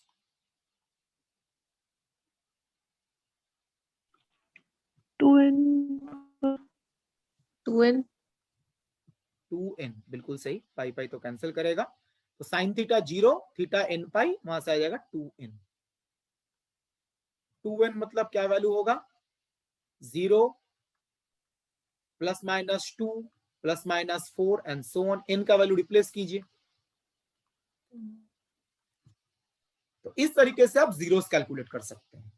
फंक्शन के जीरोस का मतलब होता है जिस पॉइंट पे फंक्शन का वैल्यू जीरो बन रहा है, ठीक है। ध्यान रखिएगा ये जो जीरोस है ना इस फंक्शन के, ये सिंगुलर पॉइंट्स नहीं है इस फंक्शन के। सिंगुलर पॉइंट का मतलब फंक्शन तो नॉट डिफाइंड होता था ना। सिंगुलर पॉइंट का मतलब है function not defined. In points पे क्या फंक्शन नॉट डिफाइंड है? नहीं सर, ये तो डिफाइंड है। तो जीरोस का मतलब है जहां पे फंक्शन जीरो बनेगा, फंक्शन का वैल्यू जीरो आएगा, और इस तरीके से हम जीरोस कैलकुलेट कर सकते हैं। ये एग्जांपल क्लियर है? Yes sir. ठीक है। नाउ ये जो हम जीरोस कैलकुलेट करते हैं, जीरो का ऑर्डर भी होता है। जैसे पोल का ऑर्डर होता है वैसे जीरो का भी ऑर्डर होता है, और हम बाद में देखेंगे ये जीरो का ऑर्डर है, इससे हम पोल का ऑर्डर भी कैलकुलेट कर पाएंगे इसी को यूज करके। A point z equal to z0 is called a zero of order m if this condition satisfies। देखिए जीरो किस ऑर्डर का है? m ऑर्डर का है। अगर फंक्शन का वैल्यू जीरो होता है, फंक्शन का first order derivative, second order derivative zero होता है। कौन सा क्वांटिटी नॉन जीरो होगा? mth order derivative non zero होगा एट जेड नॉट। रिपीट कर रहा हूं, z equal to z naught को हम बोलेंगे जीरो ऑफ ऑर्डर m। इसका मतलब है फंक्शन का वैल्यू जीरो तो होगा ही, जेड नॉट पे फंक्शन का वैल्यू जीरो तो होगा ही। फंक्शन के जो डेरिवेटिव्स हैं फर्स्ट ऑर्डर सेकेंड ऑर्डर, इनका वैल्यू भी कितना होगा, जीरो। और नॉन जीरो वैल्यू कब आएगा, जब आप mth ऑर्डर डेरिवेटिव कैलकुलेट करेंगे। mth ऑर्डर डेरिवेटिव के पहले बाकी सारे वैल्यूज क्या आ रहे हैं, जीरो। जीरो। तो mth ऑर्डर डेरिवेटिव जब नॉन जीरो बनेगा तो उसको हम बोलेंगे zero of order m। mth order के पहले जितने भी डेरिवेटिव्स हैं सबका वैल्यू जीरो आएगा।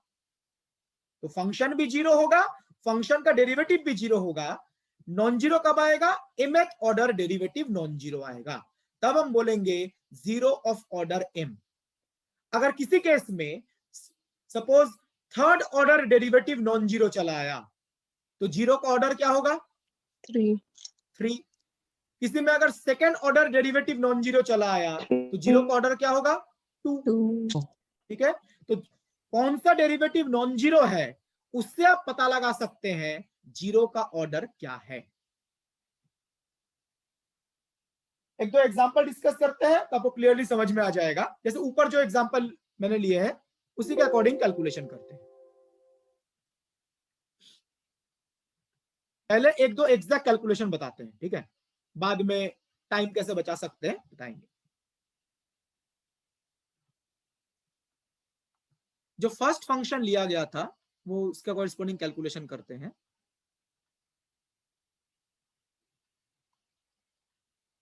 एग्जाम्पल, तो फर्स्ट एग्जाम्पल था g of z z minus 1 whole square into z plus 3 suppose, ये एक फंक्शन, ठीक है। अब जैसा हमने कैलकुलेट किया इसके जीरोस क्या आएंगे, 1 एंड -3। इसके जीरोस आएंगे 1 एंड -3। नाउ जीरो का ऑर्डर क्या है, first order second order third order क्या है, जो एग्जैक्ट टेक्निक है देखिए। आप इस फंक्शन के डेरिवेटिव्स कैलकुलेट करेंगे तो पहले फर्स्ट ऑर्डर डेरिवेटिव, तो प्रोडक्ट रूल अप्लाई कीजिए, 2 into z minus 1 into z plus 3 plus second part z minus 1 whole square और जेड प्लस 3 का डेरिवेटिव, ठीक है। अब मुझे बताइए यहां पे दो जीरोस थे ना, तो दोनों में कैलकुलेट करने पड़ेंगे।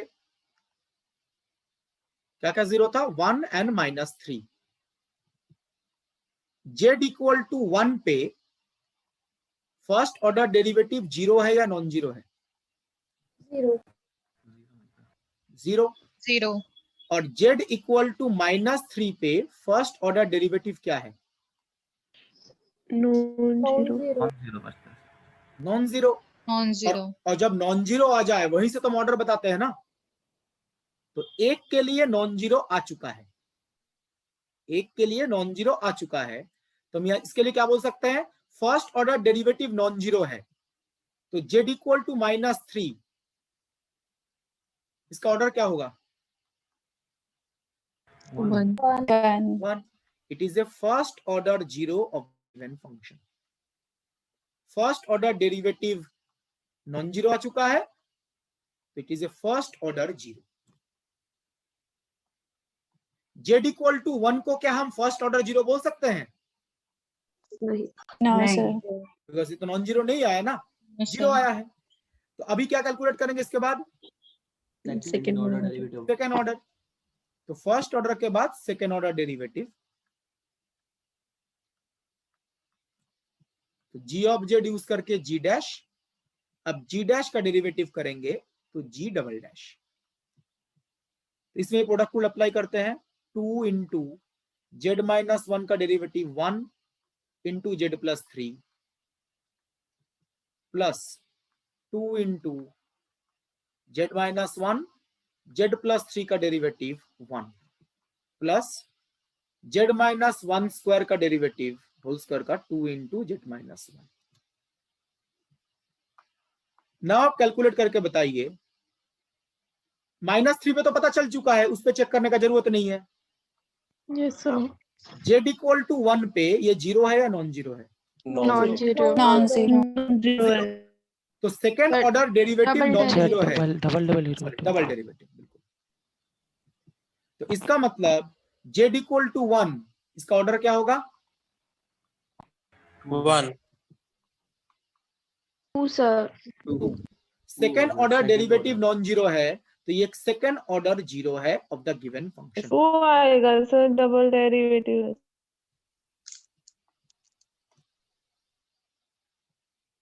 तो यहाँ पे -3 के बारे में पता चल चुका है, ये नॉन जीरो आ गया। इसके बाद इसके कॉरिस्पॉन्डिंग चेक करने का जरूरत नहीं है। z इक्वल टू 1 में 0 आया था, तो z इक्वल टू 1 पे वैल्यू कैलकुलेट करेंगे, और z इक्वल टू 1 पे जो सेकेंड ऑर्डर डेरिवेटिव है ये नॉन जीरो आ गया, तो ये सेकेंड ऑर्डर जीरो होगा। तो जीरो का ऑर्डर कैलकुलेट करने का एग्जैक्ट मेथड ये है। इस फंक्शन के दो जीरोस है, एक z इक्वल टू 1, एक z equal to -3। z equal to 1 second order zero है, z equal to -3 first order zero है। इस स्टेप में कोई डाउट है? सर ये फर्स्ट ऑर्डर वाला बता दो एक बार। कौन सा? तो लास्ट में 0 फर्स्ट ऑर्डर डेरिवेटिव सर। तो फर्स्ट ऑर्डर डेरिवेटिव ये हमने, ये कैलकुलेशन क्लियर है? Yes sir. Now z equal to 1 पे इसका वैल्यू कितना आ रहा है? जस्ट z के बदले 1 रिप्लेस करो, कितना आ रहा है? 0 सर। 0। तो इसको क्या फर्स्ट ऑर्डर जीरो बोल सकते हैं? No sir. Because non zero आना चाहिए था ना। लेकिन अगर आप z के बदले -3 रिप्लेस करो, -3 पे ये फर्स्ट पार्ट तो जीरो बन जाएगा, लेकिन सेकेंड पार्ट तो नॉन जीरो बनेगा ना -3 पे। Yes sir. तो z इक्वल टू -3 पे फर्स्ट पार्ट जीरो बन गया, but second part non zero, तो सम करेंगे तो नॉन जीरो ही तो आएगा। तो z इक्वल टू -3 पे first order derivative non zero है, इसलिए हम z इक्वल टू -3 को क्या बोल रहे हैं? First order zero of the function. Okay sir. ठीक है। z इक्वल टू 1 के लिए फर्स्ट ऑर्डर डेरिवेटिव जीरो आ गया था, तो z इक्वल टू 1 को फर्स्ट ऑर्डर जीरो नहीं बोल सकते, इसके लिए सेकेंड ऑर्डर चेक करना जरूरी है। जहां पे नॉन जीरो चला आएगा वहीं पे स्टॉप हो जाएंगे। जैसे z इक्वल टू -3 के लिए नॉन जीरो चला आया तो फर्स्ट ऑर्डर जीरो, और कुछ कैलकुलेट करने का इस पार्ट में जरूरत नहीं है। z इक्वल टू 1 पे जीरो आ गया था फर्स्ट ऑर्डर डेरिवेटिव, उसके लिए सेकेंड ऑर्डर कैलकुलेट करने का जरूरत है। अब सेकेंड ऑर्डर क्या आ गया? नॉन जीरो, यहीं पे स्टॉप कर जाएंगे। थर्ड ऑर्डर और फोर्थ ऑर्डर का जरूरत ही नहीं है। तो ये एग्जैक्ट मेथड क्लियर है everyone? Yes sir. Now sir jet का अगर 3 वैल्यू होता तो और एक डेरिवेटिव करते ना फिर। वो तो डिपेंड करता है ना, वो डिपेंड करता है ये बेसिकली पावर क्या है, फंक्शन क्या है। ऐसे नहीं बोल सकते ये 3 सिंगुलर पॉइंट है तो 3 डेरिवेटिव करेंगे। ऐसा भी हो सकता है 3 सिंगुलर पॉइंट हो और एक ही बार डेरिवेटिव करना पड़े। तो कितने सिंगुलर पॉइंट्स है और कितनी बार डेरिवेटिव करेंगे उससे कोई रिलेशन नहीं। सर अगर समझ लो प्लस -1 होता तो? +-1 फंक्शन क्या है? z² -1। ये फंक्शन तो बदल जाएगा ना। हाँ सर। तो z इक्वल टू +-1 किसके लिए आ सकता है? z² -1 के लिए। हाँ सर। उसमें चेक करके देखो फर्स्ट ऑर्डर डेरिवेटिव जो है वही नॉन जीरो चलाएगा। तो कितने सिंगुलर पॉइंट्स हैं उनके साथ कितनी बार डेरिवेटिव करेंगे कोई रिलेशन नहीं है। ऐसा हो सकता है 5 सिंगुलर पॉइंट हो और आपको एक ही बार डेरिवेटिव करने से आंसर पता चल जाए। तो ये तो गया एग्जैक्ट मेथड। अब कुछ कुछ फंक्शंस के लिए ना आप फंक्शन देख के ही जीरो का ऑर्डर बता सकते हैं। देखिए कैसे। सर हाँ बताइए। इसमें सर पावर से नहीं पता चल सकता ऑर्डर? मैं एग्जैक्ट मेथड के बाद आ रहा हूँ शॉर्ट फंक्शन देके, वही तो मैं डिस्कस कर रहा हूँ ना। एग्जैक्ट मेथड पहले मैंने डिस्कस किया, इसके बाद फंक्शन देके कैसे पता करेंगे वही नेक्स्ट बताएंगे। Okay sir. अब फंक्शन देख के सबके लिए बताना पॉसिबल नहीं है, कुछ पर्टिकुलर फंक्शन के लिए बता सकते हैं, कुछ के लिए तो कैलकुलेट करना ही पड़ेगा। देख से देखिए केस वन जो बताया गया, केस वन बताया गया g of z contains this type of term. जो फंक्शन है ना g ऑफ z, उसके अंदर ऐसे टर्म्स प्रेजेंट है z minus z naught to the power m, where m is a positive integer. तो अगर g ऑफ z के अंदर ऐसे टर्म्स प्रेजेंट है तो आप डायरेक्टली बोल दीजिए z equal to z naught is a zero of order m। जो पावर है वही जीरो का ऑर्डर होगा, डायरेक्ट आप बोल सकते हैं। जैसे g ऑफ z, तो लास्ट एग्जांपल था, सपोज ऐसा कर लेते हैं z square minus 1 whole square into z plus 3 whole cube, ऐसा एक फंक्शन। अगर आप ध्यान से देखें, बेसिकली ये जो फंक्शन है ये इस फॉर्मेट का है। z स्क्वायर माइनस 1 को फैक्टराइज करेंगे तो z प्लस 1 z माइनस 1 आ जाएगा।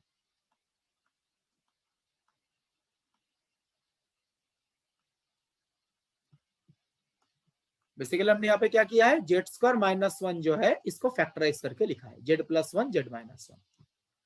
अब मुझे बताइए यहाँ पे जो फैक्टर्स हैं, ये फैक्टर्स क्या ऐसे देखने में नहीं है जो ऊपर लिखा गया है z minus z naught whole to the power m,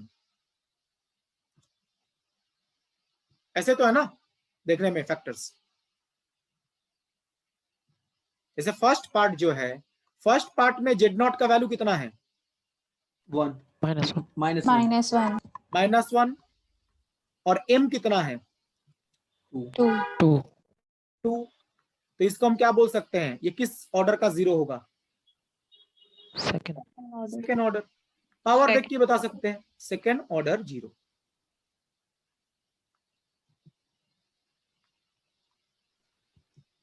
जो सेकेंड पार्ट है इसमें z नॉट कितना है, 1 1, m कितना है, 2 तो ये भी क्या होगा, सेकेंड ऑर्डर जीरो।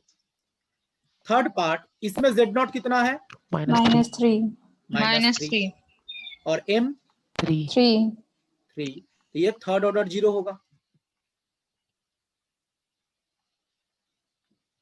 तो इस टाइप के टर्म्स अगर प्रेजेंट होते हैं तो आप पावर देख के ही जीरो का ऑर्डर बता सकते हैं।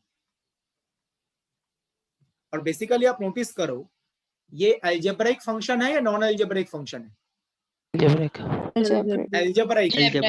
अलजेब्रिक के लिए ना आप पावर देख के ऑर्डर बता सकते हैं, अलजेब्रिक के लिए बहुत ज्यादा दिक्कत होता नहीं है। तो क्लियर है ये पावर देख के कैसे ऑर्डर बता रहे हैं। Yes sir. ठीक है, नाउ कुछ केसेस में अगर नॉन अलजेब्रिक फंक्शन है ना तब भी हम पावर देख के ऑर्डर बता सकते हैं, कुछ नॉन अलजेब्रिक फंक्शंस के लिए, नॉट फॉर ऑल। देखिए मैं आगे प्रोसीड कर रहा हूं, ये तो क्लियर है ना एवरीवन। Yes sir. केस 2, कुछ नॉन अलजेब्रिक फंक्शन के लिए भी हम पावर देख के ऑर्डर बता सकते हैं। ये क्या लिखा गया है, if g of z contains this type of terms, sin z whole to the power m, cos z whole to the power m, sin 1 by z whole to the power m, cos 1 by z whole to the power m, where m is a positive integer। g of z के अंदर अगर ऐसे functions present है, in that case जो ये roots होंगे ना, sin z equal to 0, cos z equal to 0, जो रूट्स होंगे उन्हीं को हम जीरोस बोलेंगे। These are called zero of order m। जो रूट्स है इन इक्वेशन के उन्हीं को हम जीरोस बोलते हैं। sin z इक्वल टू 0, फिर z इक्वल टू n पाई आ जाएगा। तो इस इक्वेशन में जो रूट्स होंगे उन्हीं को जीरो बोलेंगे, और जीरो का ऑर्डर क्या होगा, m। जो पावर है वही जीरो का ऑर्डर होगा। बट ये इस टाइप के फंक्शंस के लिए है, sine, cosine, sin 1 by z, cos 1 by z।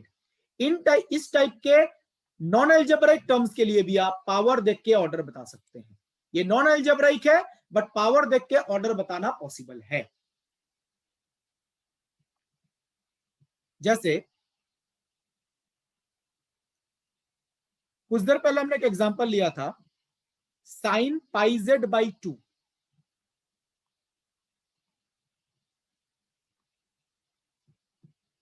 इसके जीरोस क्या आए थे? n पाई क्या था? एन पाई नहीं आया था, 2n 2n आया था। इसके जीरोस 2n आए थे। अब मुझे बताइए, ये टर्म जो है, ये ऊपर जो लिखा गया है उसी फॉर्मेट का है ना? Yes sir. अब देखिए, यहाँ पे साइन जेड है, यहाँ पे जेड के साथ एक कांस्टेंट है पाई बाई 2। यहाँ पे साइन जेड है, यहाँ पे साइन, ये मैं थोड़ा सा चेंज कर देता हूं, अगर आपको एक कांस्टेंट भी साथ में रह सकता है। Let me change it, just sine के जेड, साइन के जेड, कॉस के जेड, कोई कांस्टेंट भी रह सकता है।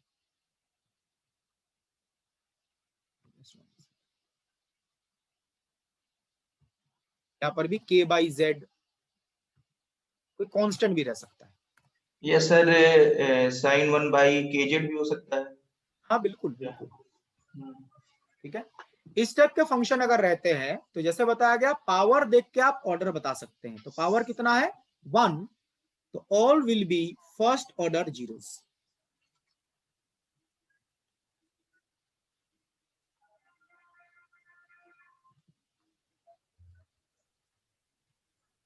अगर ऐसे टर्म रहते हैं तो फर्स्ट ऑर्डर जीरोस आएंगे। सपोज कोई क्वेश्चन है, उसमें ये दिया गया है cos क्यूब z। पहले बताइए इसके जीरोस क्या हैं? पाई by 2 pi by 2 odd multiple of pi by 2, odd multiple of pi by 2, ठीक है। नाउ ये जो टर्म है, इसको आप क्या लिख सकते हो? cos z whole cube. तो बताइए यहाँ पे पावर कितना है? 3। ये सारे क्या होंगे? Third order zeros. तो इस टाइप के टर्म्स के लिए भी आप पावर देख के ऑर्डर बता सकते हैं, ठीक है। तो केस 1 केस 2 जो बताया गया, इन दोनों में आप पावर देख के भी ऑर्डर बता सकते हैं। केस 1 में क्या था? केस 1 में था एल्जेब्राइक फंक्शन, और केस 2 में साइन कोसाइन ऐसे टर्म्स हैं। सपोज दोनों का प्रोडक्ट अगर रहता है, मैं आगे प्रोसीड कर रहा हूं, ये क्लियर है ना? yes sir suppose algebraic and जो साइन कोसाइन है उनका प्रोडक्ट है, ऐसे भी कुछ क्वेश्चन में आते हैं। Suppose g of z is z square into sin z। इसमें तो केस एल्जेब्राइक भी है, नॉन एल्जेब्राइक भी है। z square into sine z, इसके जीरोस कैलकुलेट करने हैं और उनका ऑर्डर कैलकुलेट करना है। इस केस में क्या करेंगे? इन दोनों पार्ट्स का इंडिविजुअली जीरोस कैलकुलेट करेंगे। जैसे z स्क्वायर है, इसमें हम कौन सा केस अप्लाई कर सकते हैं? Algebraic case 1। तो इस केस में जीरो क्या आएगा? z इक्वल टू 0, और जीरो का ऑर्डर क्या होगा? 2। पावर देख के बता सकते हैं ना, it is A second order zero. Z square है, पावर देख के बता सकते हैं। जो साइन जेड वाला पार्ट है, इसके जीरोस क्या आएंगे? n पाई n पाई, बिल्कुल सही। n पाई मतलब n का वैल्यू अगर आप रिप्लेस करते हो तो यह आएगा 0 plus minus pi plus minus 2 pi and so on. n का वैल्यू अगर आप रिप्लेस कर देते हैं तो इन जीरोस का ऑर्डर क्या होगा? 1, बिकॉज साइन जेड का पावर कितना है? 1 है ना। तो all these are first order zeros. But हमें क्या इंडिविजुअल फंक्शन का जीरो कैलकुलेट करना था या टोटल फंक्शन का? टोटल फंक्शन का, और टोटल फंक्शन में दोनों का प्रोडक्ट है। अब मुझे बताइए ऐसा कोई जीरो है जो दोनों फैक्टर्स में आ रहे हैं? Zero sir. Zero. z equal to 0 दोनों में प्रेजेंट है। तो जब ऐसे कॉमन पॉइंट प्रेजेंट होंगे ना तो दोनों का ऑर्डर ऐड कर देंगे। यहाँ पे प्रोडक्ट है, दो फंक्शन का प्रोडक्ट है, तो अगर दोनों में कोई कॉमन पॉइंट आ रहा है तो ऑर्डर ऐड कर देंगे। तो z इक्वल टू 0 यहाँ पे सेकेंड ऑर्डर 0 था, यहाँ पे z equal to 0 first order 0 है। सो टोटल फंक्शन के लिए, मतलब g ऑफ z के लिए, not individual functions, total function के लिए z इक्वल टू 0 में ऑर्डर क्या आएगा? थर्ड। प्रोडक्ट है तो हम यहाँ पे ऐड करेंगे दोनों का ऑर्डर, थर्ड ऑर्डर 0। एंड बाकी जो पॉइंट्स हैं वो क्या कॉमन है या एक ही बार आ रहा है? एक ही बार। तो इनका ऑर्डर क्या होगा? 1 1, फर्स्ट ऑर्डर 0 जैसा था। अगर कोई कॉमन पॉइंट है, प्रोडक्ट है, तो ऑर्डर आप ऐड कर सकते हैं। All these are first order zeros.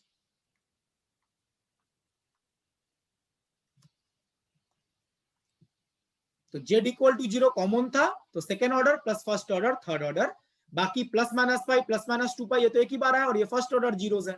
तो टोटल फंक्शन के जीरोस ये होंगे और ऑर्डर किया जाएगा। क्लियर एग्जांपल ये? Yes sir.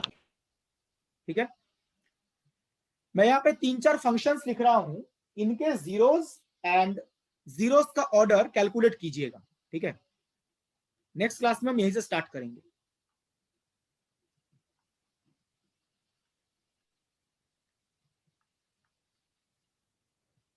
बस ऑलवेज पावर देख के ही ऑर्डर बता सकते हैं ये जरूरी नहीं है। जो हमने अभी तक डिस्कस किया है उसमें पावर देख के आप ऑर्डर बता सकते हैं, बट ऑलवेज ये पॉसिबल नहीं होता। तो इन फंक्शंस के लिए चेक कीजिएगा, एग्जैक्ट मेथड से कैलकुलेट कीजिएगा क्या आ रहा है, और पावर से चेक कीजिएगा क्या आ रहा है, दोनों रिजल्ट मैच कर रहा है या डिफरेंट है, चेक कीजिएगा। एग्जैक्ट मेथड से भी कैलकुलेट कीजिएगा और पावर वाले मेथड से भी कैलकुलेट कीजिएगा। देखिएगा मैच कर रहा है कि नहीं कर रहा है। 4 फंक्शन के लिए ट्राई कीजिएगा।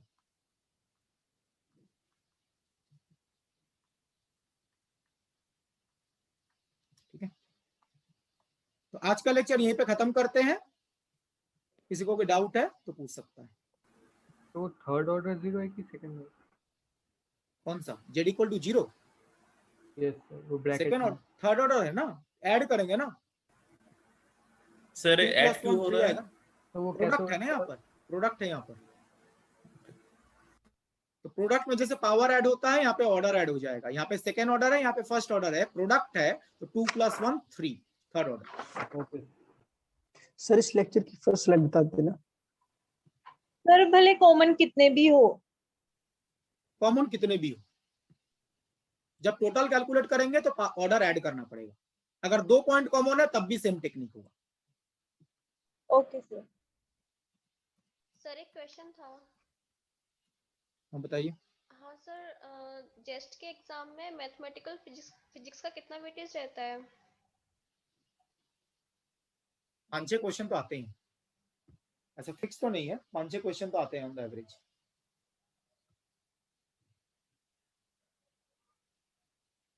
सर हाँ बताइए।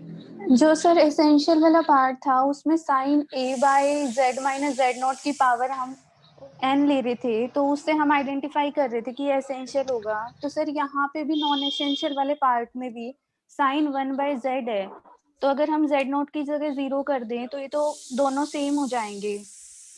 आप मुझे एक चीज बताइए, यहाँ पे हम कैलकुलेट क्या कर रहे हैं? यहाँ पे हम पोल्स कैलकुलेट कर रहे हैं अभी। Yes sir.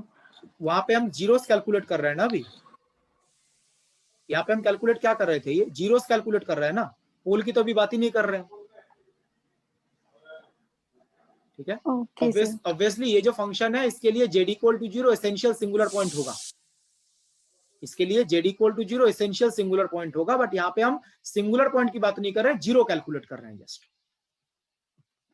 Okay sir. Hello sir. हाँ बताइए। सर एक जगह पे आज के सेकंड क्लास के फर्स्ट स्लाइड शायद, इसमें सर cos 1 में y था और फिर प्लस आयोटा sin 1 में y, सर उसको फाइनाइट कर दिया। सर वो थोड़ा कैसे किया सर, थोड़ा बता दीजिए ना, मतलब cos इन्फिनिटी तो इन्फिनिटी मतलब क्या है, फाइनाइट कैसे आया? साइन और कोसाइन का वैल्यू किस रेंज में होता है? सर रियल के लिए -1 to +1 एंड इमेजिनरी मतलब कि कॉम्प्लेक्स के लिए -इन्फिनिटी टू +इन्फिनिटी। तो यहाँ पे y आपका रियल है या कॉम्प्लेक्स है? ये 1/y रियल है सर। रियल है क्या ना? हाँ तो वैल्यू आपका -1 और +1 के बीच में ही आएगा ना। सर, बट जब y टेंस टू 0 करेंगे तो cos इन्फिनिटी हो गया ना, और फिर cos इन्फिनिटी का ओके ओके हाँ। एंगल ये रियल है ना, तो एंगल कितना भी लार्ज हो -1 से +1 के बीच में ही होगा। वो इन्फिनिटी वाला आता है जब कॉम्प्लेक्स वेरिएबल होता है। साइन और कोसाइन का जो ग्राफ है ये कहां से कहां तक होता है? -इन्फिनिटी से +इन्फिनिटी ना। अब जो रेंज लेते हैं, ये जो 1/y है, ये 1/y -इन्फिनिटी टू +इन्फिनिटी कुछ भी हो सकता है। कॉस का वैल्यू तो -1 टू +1 के बीच में ही होगा। अच्छा हाँ हाँ हाँ वो भी है। ये जो ग्राफ ऐसा होता नहीं होता, कॉस का ऊपर नीचे उब जाता रहता है, हाँ तो हाँ वैल्यू वो कुछ समझ। भी हो, वो तो -1 +1 के बीच में ही रहेगा। Hello sir. हाँ बताइए। सर एक छोटा सा क्वेश्चन था, जो ना अलजेब्राइक, तो अलजेब्रिक और अलजेब्राइक में कोई फर्क नहीं होता ना? जैसे RIC होता है, जैसे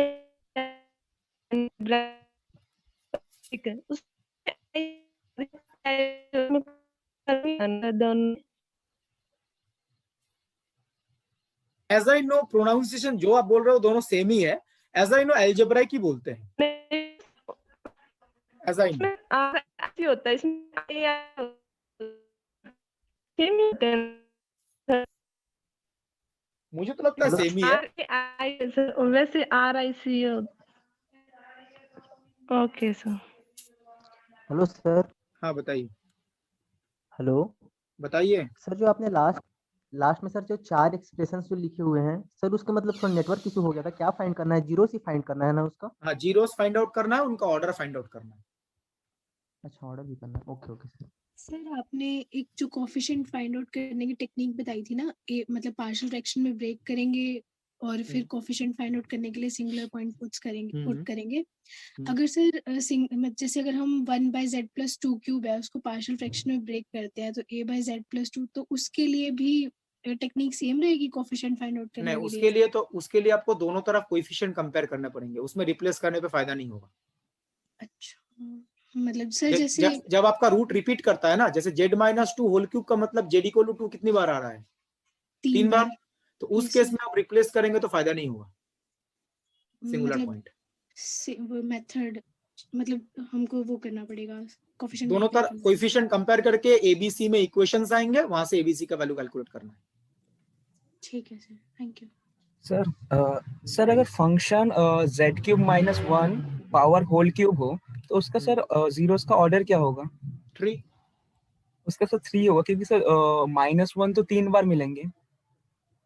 नहीं, वो 3 बार मिले उसका कोई फर्क नहीं पड़ता, आपको डिस्टिंक्ट पॉइंट लेना है। ठीक है, सपोज ये फंक्शन है आपके पास, ठीक है? हाँ सर। अब मुझे बताइए, पहले बेसिकली जीरोस तो यहाँ से मिलेंगे ना, इस पार्ट से। Yes sir. क्या क्या आएगा इसका? -1 -+1 है सर, +1 मतलब 1 ओमेगा स्क्वायर यही आएगा। तो ये तीनों में ये पावर कितना है? 3।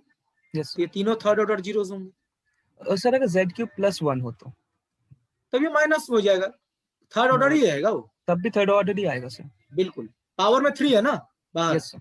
हाँ तब भी होगा, सच जीरो चेंज करेगा।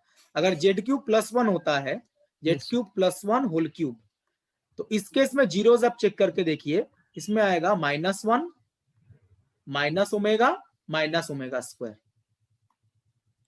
लेकिन यहाँ पे ये पावर तो 3 है ना बाहर जो है। Yes sir. तो ये थर्ड ऑर्डर जीरोस ही होंगे। ठीक है सर। सर एक बार वो आइडेंटिफिकेशन ऑफ रिमूवल पॉइंट वाला स्लाइड दिखा दीजिए। Just 1 second.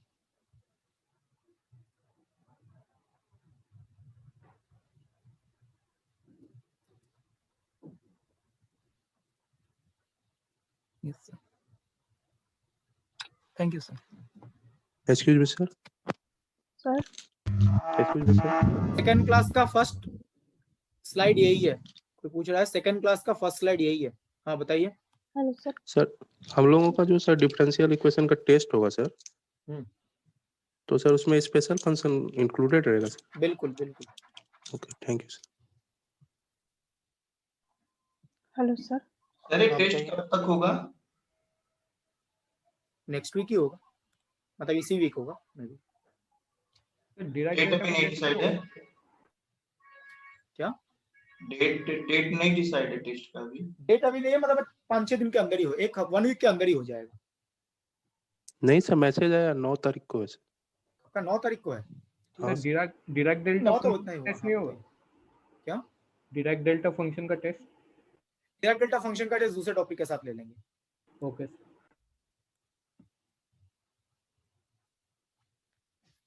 Hello sir. हाँ बताइए। हाँ, इस लेक्चर पे आप जो identification of removable singular point बताया था ना, वो क्लियर है, ठीक है। और पिछले लेक्चर में जो बताए थे ना, जब लॉरेंस सीरीज और टेलर सीरीज के रेफरेंस पे आप बता रहे थे ना, जो रिमूवेबल सिंगुलर पॉइंट में सिर्फ z माइनस z0 का पॉजिटिव पावर्स आएगा, तभी आप कुछ इंपॉर्टेंट पॉइंट्स बताए थे रिमूवेबल सिंगुलर पॉइंट्स के लिए। तो ये तो एक ही कॉन्टेक्स्ट में है ना? बिल्कुल बिल्कुल बिल्कुल। ओके। दोनों सेम ही है, रिमूवेबल के लिए दोनों सेम ही है। ओके ठीक है ठीक है। Thank you sir.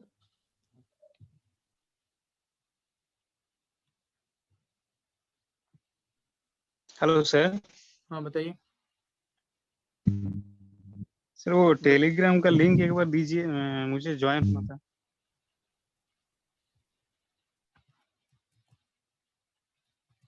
Just 1 second, मैं कॉपी करता हूँ लिंक पे।